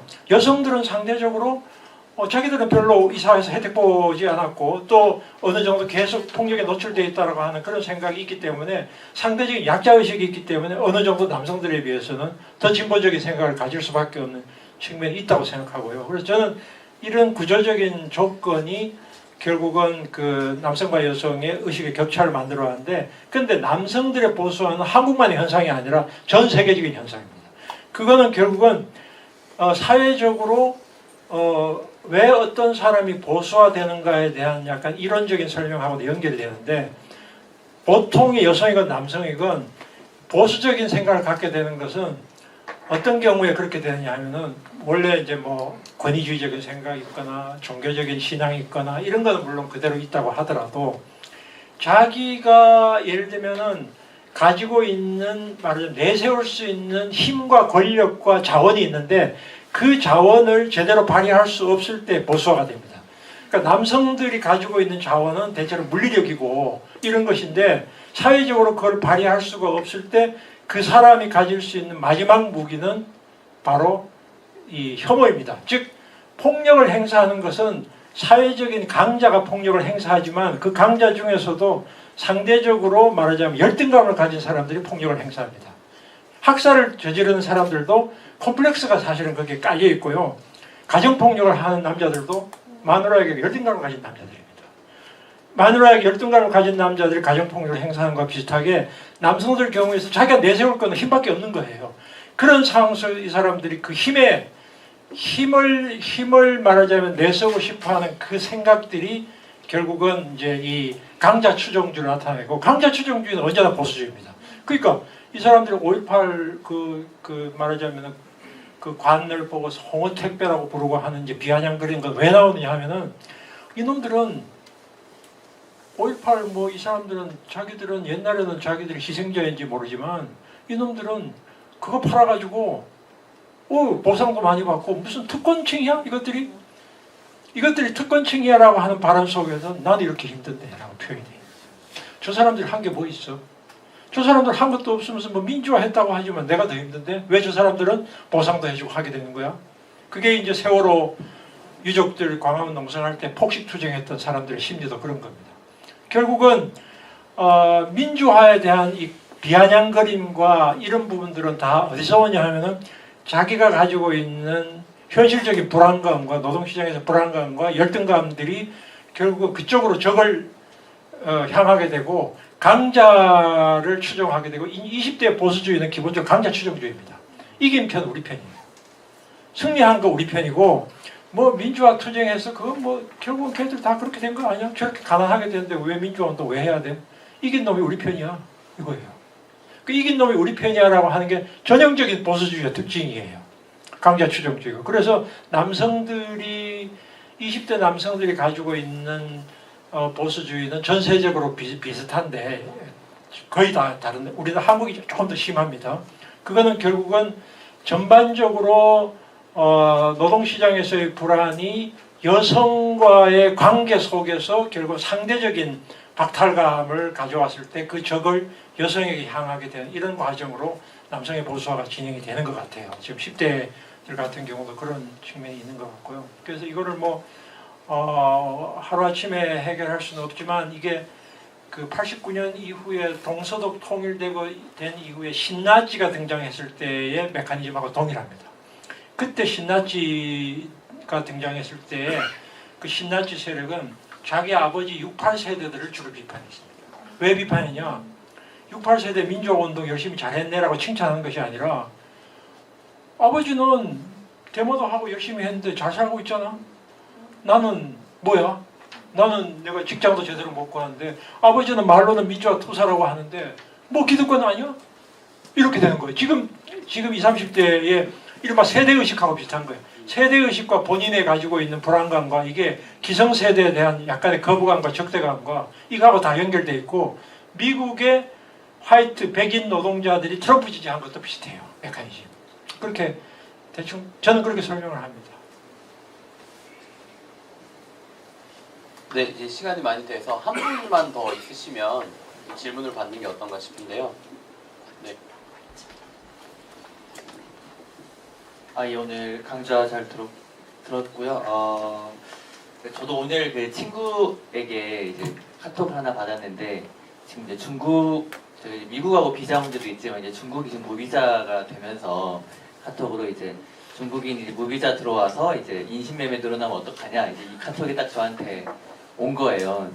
근데 오늘 강좌하면서 이제 오래된 현재 이런 되게 이해가 많이 됐는데 사실 이 친구도 저희가 4년 전에 그 국가보안법 폐지 청원운동 했었었는데 저와 이제 대화를 나눈 뒤에 그 청원도 같이 해줬던 친구였거든요. 그러니까 과거의 국가보안법이라는 걸 어떤 과거의 어떤 유신의 문제라고 생각을 해서 그건 잘못됐다고 생각은 하는데 그러니까 지금 어떤 본인이 처해져 있는 경제적인 어려움이나 이런 것들이 좀 이제 혐오라던가 이런 걸로 이렇게 표현이 되는 것 같아서 결론적으로 조금 더 듣고 싶은 것 같거든요. 방금 전반적으로 좀 20대 남성에 대해서 얘기해 주셨는데 한국 사회에서 이제 이 국가보안법 체제가 어떻게 더 이것을 더 강화하는지 가속화든 아니면 더 좀 세게 서울지법 폭동이라든가 이런 식으로 좀 표출이 되는지에 대해서 조금 더 붙여주실 수 있으면 듣고 싶습니다. 그 국가보안 체제가 강화한다기보다는 국가보안법 체제가 이런 식의 극우 세력의 준동을 계속 부추기는 그 기본 베이스로 작동하고 있는 거죠. 그러니까 국가보안법이 폐지됐다고 해서 이것이 없어지지는 않을 거예요. 이런 식의 움직임들이 극우 세력이 지금 트럼프 체제도 미국의 애국법안이라는 게 있거든요. US Patriot Act라고요. 그래서 그게 사실은 사람들에게 물론 두려움을 주고 있어요. 어떤 두려움이냐 하면은 도서관에서 책 빌리는 거나 서점에 책 사는 것까지 다 체크가 돼요. 그러니까 그런 감시 체제가 있기 때문에 트럼프의 저런 식의 이제 막가파식이 작동하는 측면도 분명히 있습니다. 법적 장치가. 우리나라도 국가보안법이 베이스로 있기 때문에 이제 극우 세력에게 용기를 줄 수 있는 건 있으나 일반 사람들이 국가보안법을 의식해서 그런 건 아닐 겁니다. 그러니까 국가보안법의 존속과는 무관하게 이런 움직임은 계속 갈 것 같아요. 그러나 국가보안법이 만약에 없어진다면 상대적으로 우리가 표현의 자유 부분들이나 훨씬 더 많이 열리기 때문에 우리 사회에서 공정한 토론이라든지 합리적 토론이나 논쟁이 가능해지는데 국가보안법이 존재함으로써 이게 논쟁이 안 되는 거예요. 표현의 자유가 제한을 받기 때문에 내가 표현할 수 있는 범위에서 스스로 자기 검열을 계속 사람들이 하게 된다는 거예요. 기성세대는. 그래서 어쨌든 이것이 기울어진 운동장으로 계속 유지되는 것이 국가보안법의 하나의 말하자면 존립 이유고 이 국보법이 적용되는 사람은 기껏해야 100명도 안 되지만 국힘이나 이쪽에서는 국가보안법 폐지를 극력 반대하는 이유는 그것이 가지고 있는 정책 효과를 알고 있기 때문이죠. 그러나 젊은 사람들은 그걸 모르죠. 모르는데 내가 이렇게 행동하는 것이 국보법하고 어떻게 연결되는가는 모르지만 결국은 이 사람들에게 이 우리 사회에서 저는 그냥 그렇게 학생들을 만날 때는 그렇게 이야기해요. 너가 이야기를 할 때 혹시 회사에 들어가서 면접을 보는데 노조에 대해서 어떻게 생각하세요? 혹은 이 회사에 대해서 어떻게 생각하세요? 라고 만약에 질문자가 물었을 때 그 사람이 원하는 질문에 답을 해야 된다고 생각했을 때 그건 왜 그런 걸 한번 생각해봐요. 그건 결국은 그 사람에게 반대되거나 약간 불편한 이야기를 하지 않으려고 하는 그 마음이 자기의 물론 일자리를 갖고 싶은 욕망도 있지만 알게 모르게 너희들에게 그게 작동하고 있다. 작동해서 너의 표현과 너의 자유로운 사고를 펼치지 못하게 하는 힘으로 작용하고 있다. 이렇게 저는 학생들에게 쉽게 설명할 때는 그렇게 이야기를 해요. 이게 어떻게 작동하는가를 청년들에게 이야기를 할 때는. 그래서 그렇게 해서 결국은 우리가 원하는 행동을 하거나 조직을 하거나 표현을 하거나 항의를 하거나 내부 고발을 하거나 이런 것이 안 되는 이유, 네가 억울한 처지에 있을 때 그 억울함을 제대로 표현할 수 없을 때 그게 왜 그렇다고 생각하느냐 이렇게 본다면은 국가보안법이 이렇게 작동하고 있는 우리 사회 메커니즘을 쭉 설명하는데 좀 도움이 될 것 같고 청년들이 이제 뭐 이 중국에 대한 뭐 이런 불안을 갖는 거는 이거는 설명해서 해결하기 참 어려운 문제. 왜냐하면 이건 거의 신앙에 가까운 거고 이게 뭐 중국이 14억 인구가 뭐가 급해서 한국을 집어먹으려고 하냐 이렇게 반발할 수는 있겠죠. 중국은 자기 문제가 훨씬 심각하거든. 한국에 신경 쓸 게 없거든 라고 이야기를 해도 이게 설득이 되겠냐 말이에요. 이 사람들이. 중국은 14억 인구고 한국 같은 나라는 관심이 없어요. 미안하지만 아무리 이야기를 해도 이 사람들이 설득이 안 되는데 어떻게 할 거냐 말이에요. 이 사람들이.